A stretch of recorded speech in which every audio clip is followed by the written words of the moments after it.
ഓരോരുത്തർ നമ്മുടെ വിഷമങ്ങൾ നമ്മളോട് പറയുമ്പോൾ, അല്ലെങ്കിൽ നമ്മൾ ഓരോരുത്തരോട് ആരും നമ്മളോട് തുടക്കത്തിൽ നമ്മളിങ്ങനെ റോട്ടിൽ കൂടി പോകുമ്പോൾ ഇനി വന്നേ ഞാൻ വിഷമം ഒന്ന് പറയട്ടെ എന്ന് ആരെങ്കിലും പറയുമോ? ഇനി നമ്മളൊന്ന് സംസാരിച്ച് പരിചയപ്പെട്ടാൽ അവരുടെ വിഷമങ്ങൾ തുറന്ന് പറയുമോ? ഇല്ല. വിഷമങ്ങൾ പറയണമെങ്കിൽ ആദ്യം നമ്മളെ എന്ത് ചെയ്യണം?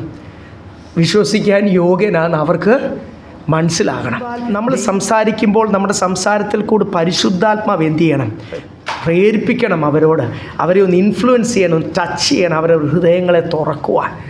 സ്തോത്രം. ഇതൊക്കെ ദൈവം നമ്മളെ ഏൽപ്പിച്ച ശുശ്രൂഷ. അവരവരുടെ വിഷമങ്ങൾ പറയുന്നത് എന്തിനാണെന്നറിയാം? കേട്ടിട്ട് നമ്മുടെ സാധാരണ രീതി ഉണ്ടല്ലോ, 2 തട്ടും തട്ടിയിട്ട് എന്തുവരെ എല്ലാം ശരിയാവും. നമ്മുടെ ഗവൺമെൻറ്റും പറയുന്ന പോലെ എല്ലാം ശരിയാവും. എന്നിട്ട് നമ്മൾ നമ്മുടെ വീട്ടിൽ പോയി നമ്മുടെ കാര്യവും ചിന്തിച്ചുകൊണ്ട്, കർത്താവേ എൻ്റെ വിഷയത്തിന് വേണ്ടി പ്രാർത്ഥിക്കുന്നു, എൻ്റെ മക്കൾ, എൻ്റെ കുടുംബം, എൻ്റെ വിഷയങ്ങൾ. ഇതാണോ ഇവിടെ പക്ഷപാതം എഴുതിയിരിക്കുന്നത്? അതിനാണോ എപ്പഫ്രാസ് പക്ഷപാതം ചെയ്തത്? അതിനാണോ മോശ? അതിനാണോ എബ്രഹാം? അതിനാണോ ഭക്തരായ ഓരോ ദൈവദാസന്മാർ? അതിനാണോ ദാനിയേൽ ഇസ്രയേലിന് വേണ്ടി, എഹെസ്കേൽ ഇസ്രയേലിന് വേണ്ടിയൊക്കെ പക്ഷപാതം ചെയ്ത്? എന്തിനാ? ഇൻ്റർസെഷൻ. ഇൻ്റർസെസറി പ്രേയേഴ്സ് എന്നൊക്കെ പറഞ്ഞിട്ട് ഭയങ്കര ക്ലാസ്സൊക്കെ ദൈവദാസന്മാരെടുക്കും. കുറേ നാളുകളായി നമ്മൾ കേൾക്കുന്നത്. പക്ഷേ ഇത് നമ്മുടെ ജീവിതത്തിൽ ആപ്ലിക്കബിൾ ആകുന്നുണ്ടോ? ഇത് വചനത്തിൻ്റെ ഉപദേശമാണ് ദൈവമക്കളെ. പക്ഷപാതം ചെയ്യുവാൻ, ആസ് എ മിഡിൽ മാൻ, ആ ജനത്തിനു വേണ്ടി പക്ഷപാതം ചെയ്യുവാൻ ഏക മധ്യസ്ഥനെയുള്ളത് യേശു മാത്രമാണ് താഴോട്ട് നമ്മൾ വായിക്കുന്നു. ആ യേശു കർത്താവിനോടാണ് നമ്മൾ എന്ത് ചെയ്യുന്നത്? വേറൊരു വ്യക്തിക്ക് വേണ്ടി. കാരണം ആ വ്യക്തിക്ക് ദൈവത്തോട് സംസാരിക്കുവാനും പറയുവാനും ദൈവം പറയുന്നത് മനസ്സിലാകുവാനും ഉള്ള ഒരു ഫ്രീക്വൻസിയിലല്ല അവർ നിൽക്കുന്നത്. ആ ഒരു ലെവലിലല്ല, ആ ഒരു ആത്മീയ സ്റ്റാൻഡേർഡ്സിലല്ല, അവർ ബന്ധനത്തിലാണ് ആയിരിക്കുന്നത്. അതുകൊണ്ടാണ് നമ്മളോട് പറയുന്നത് എന്തുവാണ്? സുബോധമുള്ള നമ്മൾ എന്ത് ചെയ്യണം? അവർക്ക് വേണ്ടി പക്ഷപാതം ചെയ്യണം, മധ്യസ്ഥത വഹിക്കണം. 6-ാമത്തെ വാക്യം. എല്ലാവർക്കും വേണ്ടി വില കൊടുത്ത ഒരു കർത്താവുണ്ട്. ആ കർത്താവിനോടാണ്. അതിൻ്റെ തൊട്ട് മുമ്പത്തെ വാക്യത്തിൽ നമ്മൾ വായിച്ചില്ലേ? ഏക മധ്യസ്ഥൻ. ഇതിനാണ് I M A witness, I M A preacher. ഇത് പറയുവാനാണ് എന്നെ എന്താക്കിയിരിക്കുന്നത്? ഒരു പ്രീച്ചറാക്കിയിരിക്കുന്നത്. നമ്മൾ സഭയുടെ വളർച്ചയ്ക്കായിട്ട് നമ്മൾ ദൈവത്തിൽ നിന്ന് പ്രാപിച്ച ആത്മീയ മർമ്മങ്ങൾ, ദൈവത്തിൽ നിന്ന് പ്രാപിച്ച് വീണ്ടും ആഴങ്ങൾ, അത് വിശ്വാസികൾ പണിയുവാൻ. ഇവിടെ എഴുതിയിരിക്കുന്നത് എന്തിനാ? ഞാൻ ജാതികളുടെ ഒരു അപ്പോസ്തലനായിട്ടില്ലേ, ജാതികൾക്ക് വിശ്വാസവും സത്യവും ഉപദേശിപ്പാനാണ് ദൈവം എന്നെ അഭിഷേകം ചെയ്തിരിക്കുന്നത്. ഞാൻ പറഞ്ഞല്ലോ, വിശ്വാസികളോട് വചന വെളിപ്പാട് പറയുന്നതിനേക്കാൾ പാടാണ്, അല്ലെ നാണംകേടായിട്ടാണ് നമുക്ക് തോന്നിക്കുന്നത്. സഭയ്ക്കകത്ത് പ്രസംഗിക്കാൻ, പ്രബോധനം പറയാൻ നമുക്ക് വലിയ നാണംകേടുന്നു, എല്ലാവർക്കും ഇഷ്ടമാണ്. അത് വലിയ അഭിമാനത്തിൻ്റെ ഒരു വിഷയം. പ്രസംഗമൊക്കെ ഒരു 5 മിനിറ്റ് പ്രബോധനമൊക്കെ പറയുന്ന, അല്ലെ പ്രസംഗമൊക്കെ പറയുന്നത്, അത് will be a proud of it. ജാതികളോട് സുവിശേഷം പറയുവാനോ, ജാതികളോട് ഈ വിശ്വാസത്തെപ്പറ്റിയും ഈ സത്യത്തെപ്പറ്റി പറയുവാൻ, as a teacher of Gentiles, a preacher, a witness എന്നൊക്കെ ഇംഗ്ലീഷ് ബൈബിളിൽ എഴുതിയിരിക്കുന്നത്. ഒരു സാക്ഷിയായിട്ട്, അവരെ പഠിപ്പിക്കുവാൻ, ഒരു ഉപദേശിയായിട്ട് കർത്താവ് എന്നെ, അവരെ ഉപദേശിക്കുവാൻ ദൈവം എന്നെ നിയമിച്ചിരിക്കുന്നു. അല്ലെങ്കിൽ അവരോട് പറയേണ്ടത് എന്തുവാ? കർത്താവ് നമുക്ക് വേണ്ടി വില കൊടുത്തു. യേശു ഒരാളെ ഉള്ളൂ മധ്യസ്ഥൻ. ആ യേശു ജീവിക്കുന്നു. ഒത്തിരി പേര് നിങ്ങളുടെ കാര്യങ്ങളൊക്കെ ചെയ്യാമെന്ന് പറഞ്ഞിട്ടുണ്ട്. ഈ തീർത്ഥാടനങ്ങളൊക്കെ നോക്കിക്കഴിഞ്ഞാൽ എന്തുവാണ്? അതിന് മുസ്ലിംസിൻ്റെ, നിങ്ങൾ താജ്മഹൽ, ഞാൻ പറഞ്ഞില്ല, ഷിയ സുന്നി മുസ്ലിംസ് വ്യത്യാസങ്ങളുണ്ടല്ലോ. നമ്മുടെ ഇന്ത്യയിലൊക്കെ, നോർത്ത് ഇന്ത്യയിലോട്ടും നമ്മുടെ കേരളത്തിലാണെങ്കിലും എല്ലാം കൂടുതൽ ഷിയ മുസ്ലിംസാണ്. അവർ ഖബറിലൊക്കെ പോയി പ്രാർത്ഥിക്കും. സുന്നി മുസ്ലിംസ് പ്രാർത്ഥിക്കത്തില്ല. അവർക്ക് കുറച്ചുകൂടെ ഒരു എബ്രായ, അല്ലെങ്കിൽ ആ ഒരു ഖുറാൻ ബൈബിളിൻ്റെ കോപ്പി തന്നെയാണല്ലോ. അപ്പോൾ ആ ഒരു ഉപദേശം. പക്ഷേ അതിൻ്റെ ഇല്ലാത്ത ഒത്തിരി ആചാരങ്ങൾ ഈ ഷിയ മുസ്ലിംസിനുണ്ട്. അവരാണ് ഈ ഖബറിൽ പോയി പ്രാർത്ഥിക്കും. ഇന്ത്യയിൽ ഒത്തിരി ഉണ്ട്. ഇന്ത്യയിൽ കൂടുതലും ഷിയ മുസ്ലിംസാണ്. അവർക്ക് ചന്ദ്രോത്സവം എന്ന് പറഞ്ഞിട്ട് ചങ്ങലയൊക്കെ കെട്ടി ഇങ്ങനെ നെഞ്ചൊക്കെ അടിച്ച് ചോരയൊക്കെ ആക്കി ഇങ്ങനെ നടക്കുന്ന അങ്ങനത്തെ കാര്യങ്ങളുണ്ട്. അവർക്ക് മന്ത്രവാദം ഒത്തിരി പ്രാക്ടീസ് ചെയ്യും. അവർ ഇതുപോലുള്ള ഖബറിൽ പ്രാർത്ഥിക്കും. ഖബറിൻ്റെ അവിടെ വലിയ മരങ്ങളൊക്കെ തൂക്കി, അതിനകത്ത് അടൂർ ഞങ്ങൾക്കൊരു സഭയുണ്ടായിരുന്നു. അപ്പോൾ ആ സഭയുടെ ഫ്രണ്ടിൽ തന്നെയാണ് ഈ മരങ്ങൾ മുഴുവൻ റിബൺ കിടക്കുന്ന കാണും. മുഴുവൻ ദൂരെ നിന്നൊക്കെ ആൾക്കാർ വരും. ഇളങ്ങമംഗലം മുസ്ലിം പള്ളി, മസ്ജിദ്. അവിടുത്തെ ഒരു പ്രത്യേകതയാണ്, ആ പള്ളിയിൽ ചെന്നിട്ട് ഒരു മുഴുവൻ കബറുകളാണ് വെച്ചിരിക്കുന്നത്. ആ കബറുകൾ വെക്കുന്ന അവരുടെ ഈ എല്ലാവരുടെയും കബറല്ല, അല്ലാത്തവരുടെ കബറൊക്കെ എന്ത് ചെയ്യും, ചുമ്മാ ഒരു കല്ല് വെച്ചിട്ട് അവരങ്ങ് അടക്കും. ഈ മൗലവീസ് അല്ലെങ്കിൽ മുത്തവാസ് അല്ലെങ്കിൽ ഈ പ്രീച്ചേഴ്സ്, ടീച്ചേഴ്സ്, അങ്ങനെ ഈ ആത്മീയരായ മനുഷ്യരുടെ കബറ് ആ മസ്ജിദ് ശുശ്രൂഷയോടെയാണ് അടുത്ത് വെക്കുന്നത്. എന്നിട്ട് അതിൻ്റെ ഇടയ്ക്ക് ഒരു മരം നിൽക്കുന്ന മരത്തിൽ മുഴുവൻ ആൾക്കാർ നേർച്ചയാണ്, റിബൺ കിട്ടും. അവരുടെ പ്രാർത്ഥനാ വിഷയം പറഞ്ഞിട്ട് ഒരു കളർ റിബൺ കിട്ടും. ആ മരം കാണാൻ നല്ല രസമാണ്, അല്ലെങ്കിൽ മുഴുവൻ കളർ റിബണായിട്ടുള്ള മരം. അപ്പം ഇങ്ങനെയുള്ള ഒത്തിരി ശീലങ്ങൾ അവർക്കുണ്ട്, ജാതികൾക്കുണ്ട്. അത് ഒരു ദൈവത്തോട് മാത്രമേ പ്രാർത്ഥിക്കത്തുള്ളൂ എന്ന് പറഞ്ഞ് മുസ്ലിംസിനുള്ള രീതികളാണ് ഞാനീ പറഞ്ഞത്. ഹിന്ദുസിനാണെങ്കിലോ എന്തും വേണ്ടി, കത്തോലിക്കർക്കും യാക്കോബക്കാർക്കൊക്കെ എന്തും വേണ്ടി ആചാരങ്ങൾ. എത്ര കുഞ്ഞുങ്ങളുണ്ടാകാൻ, പാമ്പ് വരുന്നുണ്ട്, പാമ്പിനെ മാരാൻ സ്വർണ്ണപ്പാമ്പിനെ ഉണ്ടാക്കി കൊടുക്കുക. ഇവിടെ കോഴിവെട്ടാണ്, ഇവിടെ വേറെ പല സ്ഥലത്ത് ഇവിടെയൊക്കെ ചാക്ക് കണക്കിന് അരി കൊണ്ട് കൊടുക്കുന്നു, പല കാര്യങ്ങൾ കൊടുക്കുന്നു. അപ്പം അല്ലെങ്കിൽ ഓരോ പള്ളിയിലെ നേർച്ച വ്യത്യാസമാണ്. പക്ഷെ അവരോടൊക്കെ എന്തു പറയണം, ഒരു കാര്യവുമില്ല. രാവിലെ എന്നോട് കരഞ്ഞ വ്യക്തി എല്ലാ നേർച്ച കാഴ്ചയും കഴിഞ്ഞിട്ട് തകർന്നാണ് കരഞ്ഞത്. എന്തെങ്കിലും കാര്യമുണ്ടോ? ഒരു കാര്യവുമില്ല. ഒരു മധ്യസ്ഥനേ ഉള്ളൂ. ആ മധ്യസ്ഥൻ നമുക്ക് വേണ്ടി മരിച്ചു ഉയർത്തെഴുന്നേറ്റു എന്ന് നമ്മൾ, ആ ഉയർത്തെഴുന്നേൽപ്പിൻ്റെ ശക്തി നമ്മളിലുണ്ടെങ്കിൽ നമ്മൾ പറയുന്നതിൽ ഒരു ഇമ്പാക്റ്റ് ഉണ്ടാകത്തുള്ളൂ. പറയാൻ എളുപ്പമാണ്. ഞാൻ പറഞ്ഞില്ലേ, ഈ സുവിശേഷം പറയുക എന്ന് പറഞ്ഞാൽ 2000 വർഷം മുമ്പേ അത് നമ്മളെക്കാൾ ക്ലിയറായിട്ട് അവർക്കറിയാം. ഈ റോഡിലെല്ലാം പരസ്യങ്ങളാണ്. എറണാകുളത്ത് പോലും മുക്കിന് പരസ്യങ്ങൾ ഇപ്പോൾ നടക്കുന്നുണ്ട്. ഇപ്പം നല്ല കാര്യം, സ്തോത്രം. അപ്പോൾ 2000 വർഷം മുമ്പേ കർത്താവ് വന്നു എന്നും BC AD തിരിച്ചു എന്നും ഒക്കെ ചരിത്രം പറയുന്നു. അവർ വിശ്വസിക്കുന്നു യേശു ചരിത്ര പുരുഷനാ, യേശു പ്രവാചകനായിട്ട് വന്നു എന്ന് മുസ്ലിംസും വിശ്വസിക്കുന്നു, എല്ലാവരും വിശ്വസിക്കും. യേശുവിനെ വിശ്വസിക്കാത്ത ആരുമില്ല. ഗാന്ധിയും യേശുവിൻ്റെ ഇതെടുത്തു, സ്വാമി വിവേകാനന്ദയും എടുത്തു, എല്ലാവരും അവരൊക്കെ മുഴുവനും ആ 2 ലൈൻ ദോഹ മുഴുവൻ യേശു മത്തായി സുവിശേഷം ഗിരിപ്രഭാഷണത്തിനെടുത്ത് കോപ്പി അടിച്ച് വെച്ചിരിക്കുക. അപ്പം കന്യാകുമാരി ചെന്ന് നിങ്ങളൊന്ന് വായിച്ചു നോക്കി. ഇത് മുഴുവൻ നമ്മുടെ മത്തായി സുവിശേഷം 5, 6, 7 കാര്യങ്ങൾ അവിടെ വലിയ ജ്ഞാനത്തിൻ്റെ വാക്കുകൾ എന്ന് പറഞ്ഞ് അവിടെ എഴുതി വെച്ചിരിക്കുക. ഞാൻ പറഞ്ഞത് അവരൊക്കെ യേശുവിൽ വിശ്വസിച്ചവരാ. അതല്ല, യേശു ഇന്നും ജീവിക്കുന്നു. യേശു മാത്രമേ ഉള്ളൂ മധ്യസ്ഥൻ. Hallelujah, praise Lord. നമുക്ക് ആ യോഹന്നാൻ സുവിശേഷത്തിൽ നിന്നൊന്ന് വായിക്കാം. ആൾക്കാർ ഡൗട്ട് ചോദിക്കുമ്പോൾ ഒന്ന് പറയുവാൻ വേണ്ടി. യോഹന്നാൻ സുവിശേഷം 3-ാം അധ്യായം 13-ാമത്തെ വാക്യം. John 3:30. സ്വർഗ്ഗത്തിൽ ഇറങ്ങി വന്നവരായി സ്വർഗ്ഗത്തിലിരിക്കുന്നവരായ മനുഷ്യപുത്രനല്ലാതെ ആരും സ്വർഗ്ഗത്തിൽ കയറിയിട്ടില്ല. സ്വർഗ്ഗത്തിൽ നിന്ന് ലോകത്തിലേക്ക് വന്നിട്ട് തിരിച്ച് സ്വർഗ്ഗത്തിൽ പോയത് യേശു അല്ലാതെ, മനുഷ്യപുത്രൻ എന്ന് പറയുന്നത് son of God, son of man, Yeshu അല്ലാതെ വേറെ ആരുമില്ല.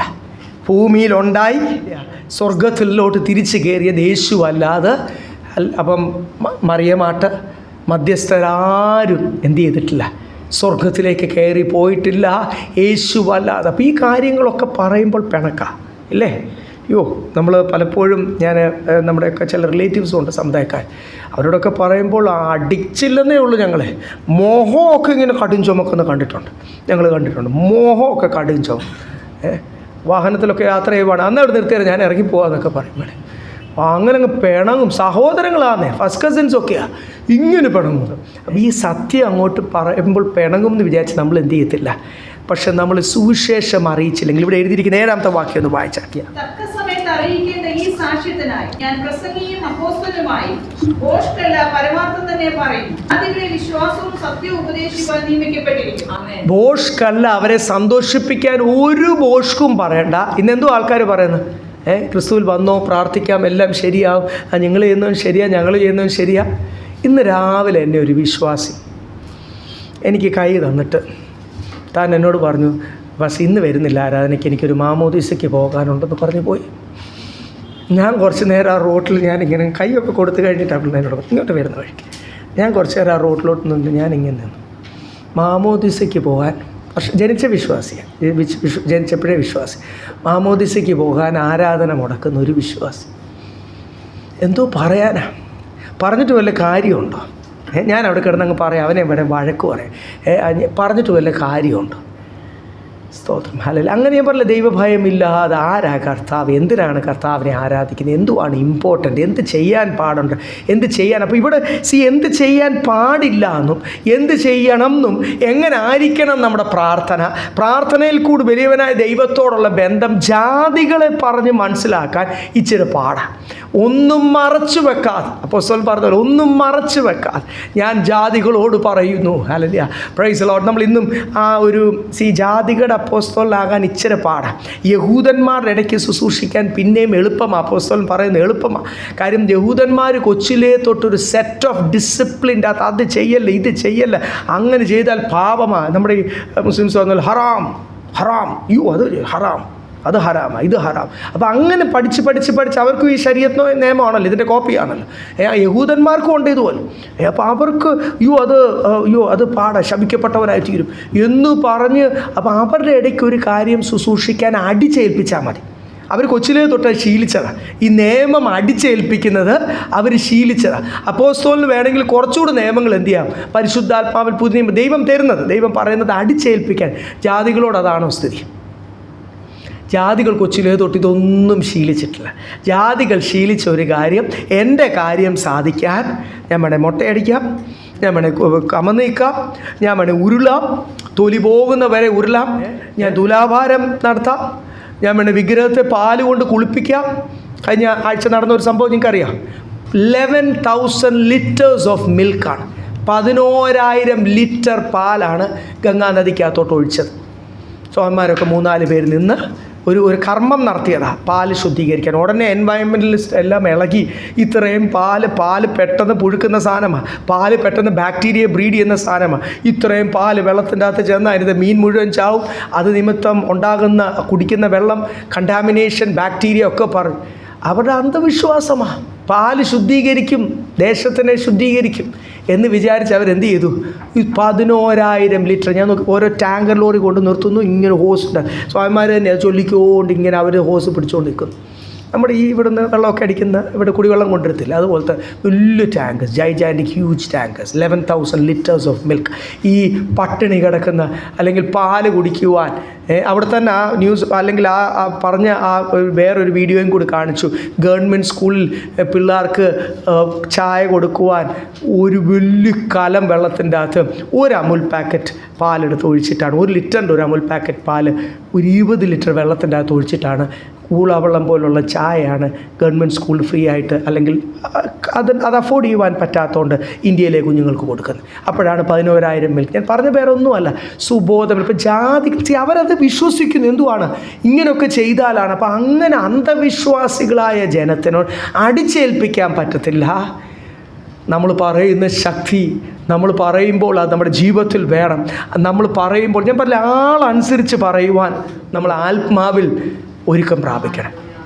ഓരോരുത്തർക്കും ഓരോ അന്ധവിശ്വാസമാണ്, ഓരോരുത്തർക്കും ഓരോ കുടുംബ പശ്ചാത്തലമാണ്, ഓരോരുത്തർക്ക് ഓരോന്നാണ് അവർ അപ്പനും അമ്മമാരും അവരുടെ ആചാരന്മാരും ഒക്കെ പഠിപ്പിച്ച് ശീലിച്ചിരിക്കുന്നത്. അവരോട് പറയുവാൻ, ഇവിടെ 7-ാമത്തെ വാക്യത്തിൽ പറഞ്ഞ അവരോട് സത്യം പറയുവാൻ, അവരോട് വിശ്വാസം പറയുവാൻ ദൈവം എന്നെ അഭിഷേകം ചെയ്തിരിക്കുന്നു. ജാതികളോട് സുവിശേഷം പറയുവാൻ. താഴോട്ട് വരുമ്പോഴും ആ സഭയ്ക്കകത്ത് തിമോത്തിയോസിനോട് പറയുക, ജാതികളോട് നീ ഉപദേശിക്കുമ്പോൾ ഒത്തിരി കാര്യങ്ങൾ നീ അവരെ പറഞ്ഞ് മനസ്സിലാക്കണം. പുരുഷന്മാർ ഇങ്ങനാകണം, സ്ത്രീകൾ ഇങ്ങനാകണം എന്ന് നീ ആൾക്കാർ, ഇതൊക്കെ യഹൂദനോട് പറയേണ്ട ആവശ്യമില്ല. യഹൂദൻ്റെ കൾച്ചറിലുള്ള കാര്യമാണ്, യഹൂദൻ്റെ ന്യായപ്രമാണത്തിലുള്ള കാര്യമാണ്. അവിടെ അവർ ജനിക്കുമ്പോൾ തൊട്ട് അങ്ങനെയാണ് സ്ത്രീകൾ ശീലിക്കുന്നത്, പുരുഷന്മാർ ശീലിക്കുന്നത്. പക്ഷേ ജാതികളുടെ അപ്പോസ്തലനാകണമെങ്കിൽ എഫെസോസിൽ ചെല്ലുമ്പോൾ അവിടെ വേറൊരു കൾച്ചറാണ്. അവരെയും ക്രിസ്തുവിൻ്റെ സ്വഭാവം, അവരെ പഴയ നിയമം അനുസരിച്ചാക്കണം എന്നല്ല, അവരെ യഹൂദനെ പോലെ ആക്കണം എന്നല്ല, അവരെ പരിശുദ്ധാത്മാവിൽ കർത്താവിൻ്റെ ഒരു പൈതലായി തീരുവാൻ എവിടെയൊക്കെ മാറ്റം പറഞ്ഞു. അപ്പോൾ കൊലോസിയയിൽ ചെല്ലുമ്പോൾ അവിടെ വേറൊരു കൾച്ചറാണ്. അപ്പോൾ ജാതിയൻ ഒരു അപ്പോസ്തലനായി തീരുവാൻ ദൈവത്തിൻ്റെ എത്രത്തോളം അതിനുവേണ്ടി എന്ത് ചെയ്യണം, എത്രത്തോളം ആത്മാവിൽ പ്രാപിക്കണം. ഞാൻ പലപ്പോഴും മനസ്സിലാക്കിയ ഒരു കാര്യമാണ്, നമ്മൾ പല സംസ്ഥാനത്തിൽ പോയി ശുശ്രൂഷിക്കുമ്പോൾ, പല സ്ഥലത്ത് പോയി, കേരളത്തിൽ തന്നെ പല സ്ഥലത്ത് ശുശ്രൂഷിക്കുമ്പോൾ, കാസർഗോഡ് ഞങ്ങൾ ചെന്നപ്പോൾ നമ്മുടെ ഇവിടുത്തെ സഭയുടെ രീതികളല്ല. രീതികൾക്കെല്ലാം വ്യത്യാസമുണ്ട്, കൾച്ചറിന് വ്യത്യാസമുണ്ട് ഭയങ്കര. അവിടെ കർണാടക അടുത്ത് കിടക്കുന്നത്, ഒത്തിരി സഭകളൊക്കെ അവരെന്തിന് പ്രാധാന്യത കൊടുക്കുന്നു, അവിടെ രീതികൾക്കെല്ലാം. ട്രിവാൻഡ്രത്ത് ചെന്ന് കഴിഞ്ഞാൽ വേറെ രീതി നമുക്ക് കാണാം, മതിരുവാങ്കൂർ ചെന്ന് കഴിഞ്ഞാൽ, കൊച്ചി, ഞാൻ പറഞ്ഞില്ലേ ഓരോ സ്ഥലത്ത്. അപ്പോൾ എനിക്ക് ഇവിടെ എറണാകുളത്തിനു വേണ്ടി പ്രിപ്പയർ ചെയ്തൊരു മെസ്സേജും കൊണ്ട് ഞാൻ കാസർഗോഡ് പോയി ശുശ്രൂഷിച്ചാൽ അത് ഏക്കുമോ? ഏക്കുമോ എന്ന് ചോദിച്ചു കഴിഞ്ഞാൽ പ്രാസംഗികരല്ലേ, അവർ പറഞ്ഞിട്ട് പോരും. അവർക്ക് വാക്കുകളൊക്കെ അറിയാമെങ്കിൽ ദൈവം കൊടുത്തൊരു കൃപ തന്നെയാണ്, പക്ഷേ അവർ പറഞ്ഞിട്ട് പോകും. ഒരു എഫക്റ്റും ഉണ്ടാകത്തില്ല. അവിടുത്തെ ആൾക്കാരെ രൂപാന്തരപ്പെടുത്തുന്നത് കർത്താവ് ആഗ്രഹിക്കുന്ന പൂർണ്ണതയിലേക്കാണ്. അവരുടെ കുറവുകളെ വെളിപ്പെടുത്തി. അപ്പോൾ ഓരോ ദേശത്തെ ഒരു സ്ഥലത്ത് പ്രസംഗിച്ച പ്രസംഗം വേറൊരു സ്ഥലത്ത് ആപ്ലിക്കബിൾ ആകത്തില്ല.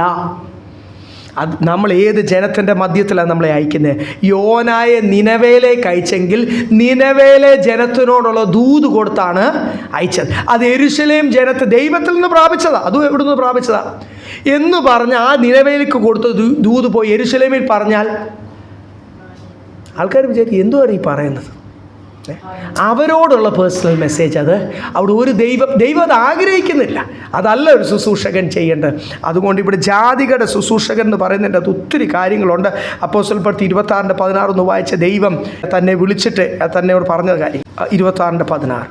എങ്കിലും എഴുന്നേറ്റ് നിവർന്നു നിൽക്ക, നീ എന്നെ കണ്ടതിനും ഇനി ഞാൻ നിനക്ക് പ്രത്യക്ഷനാവാനിരിക്കുന്നതിനും നിന്നെ ശുശ്രൂഷകനും സാക്ഷിയുമായി നിയമിപ്പാൻ ഞാൻ നിനക്ക് പ്രത്യക്ഷനാണ്. നീ കണ്ടത് നിന്നെ ഞാൻ ശുശ്രൂഷകനാകാൻ, witness of the things you have seen. നീ കണ്ടതും ഞാൻ ഇനി നിനക്ക് വെളിപ്പെടുത്താനിരിക്കുന്ന വിഷയങ്ങൾ നീ അതിൻ്റെ എന്തായി തീരണം? ഒരു വിറ്റ്നസ്സായി തീരണം. ഞാൻ നേരത്തെ പറഞ്ഞല്ലോ, ഈ ഏകാഗ്രത വേണം. ദൈവത്തിന് പ്രാപിക്കണമെങ്കിൽ ശരിക്കും ക്വയറ്റ് ടൈം വേണം. നമ്മൾ ഈ ക്വയറ്റ് ടൈം എന്നൊക്കെ ഇപ്പോൾ ഒത്തിരി പേര് പറയുന്നുണ്ട്. അത് പറയാൻ എളുപ്പമാണ്. ആ ഏകാഗ്രത കിട്ടണം. മോശയ്ക്ക് സീനായി കിട്ടിയ ഏകാഗ്രത കിട്ടണം. അല്ല, പൗലോസിനും യേശു കർത്താവിനും ഒക്കെ മരുഭൂമിയിൽ കിട്ടിയ പിതാവിൻ്റെ ശബ്ദം കേൾക്കാൻ കിട്ടിയ ഏകാഗ്രത എന്ത് ചെയ്യണം? കിട്ടണം. അല്ലെങ്കിൽ ആ ഏകാഗ്രതയിൽ ഇരിക്കുമ്പോഴാണ് ഇവിടെ നമുക്ക് മനസ്സിലാകുന്ന ഞാൻ നിന്നെ കാണിച്ച കാര്യങ്ങൾ, ഞാൻ നിന്നോട് പറഞ്ഞ കാര്യങ്ങൾ, ഞാൻ നിന്നോട് ഇനി വെളിപ്പെടുത്താനിരിക്കുന്ന കാര്യങ്ങൾ വെളിപ്പാടുകളാണ്. ഈ വെളിപ്പാടുകൾ നമ്മൾ ഈ സഭയ്ക്കകത്ത് സത്യം പറഞ്ഞാൽ നിങ്ങൾക്ക് കിട്ടുന്ന ഒരു 5 മിനിറ്റുണ്ട്. അതൊരു ഭാഗ്യമാണ്. നിങ്ങളൊക്കെ ഇപ്പം ജോലി ചെയ്യുന്നവരാ, പൂർണ്ണസമയ ശുശ്രൂഷയിലുള്ളവരല്ല. നിങ്ങൾ പലരും ഇനി അഭിഷേകം പ്രാപിക്കുവാൻ ആഗ്രഹിക്കുന്നു, കൃപാവരങ്ങൾക്കായി പ്രാർത്ഥിക്കുന്നു.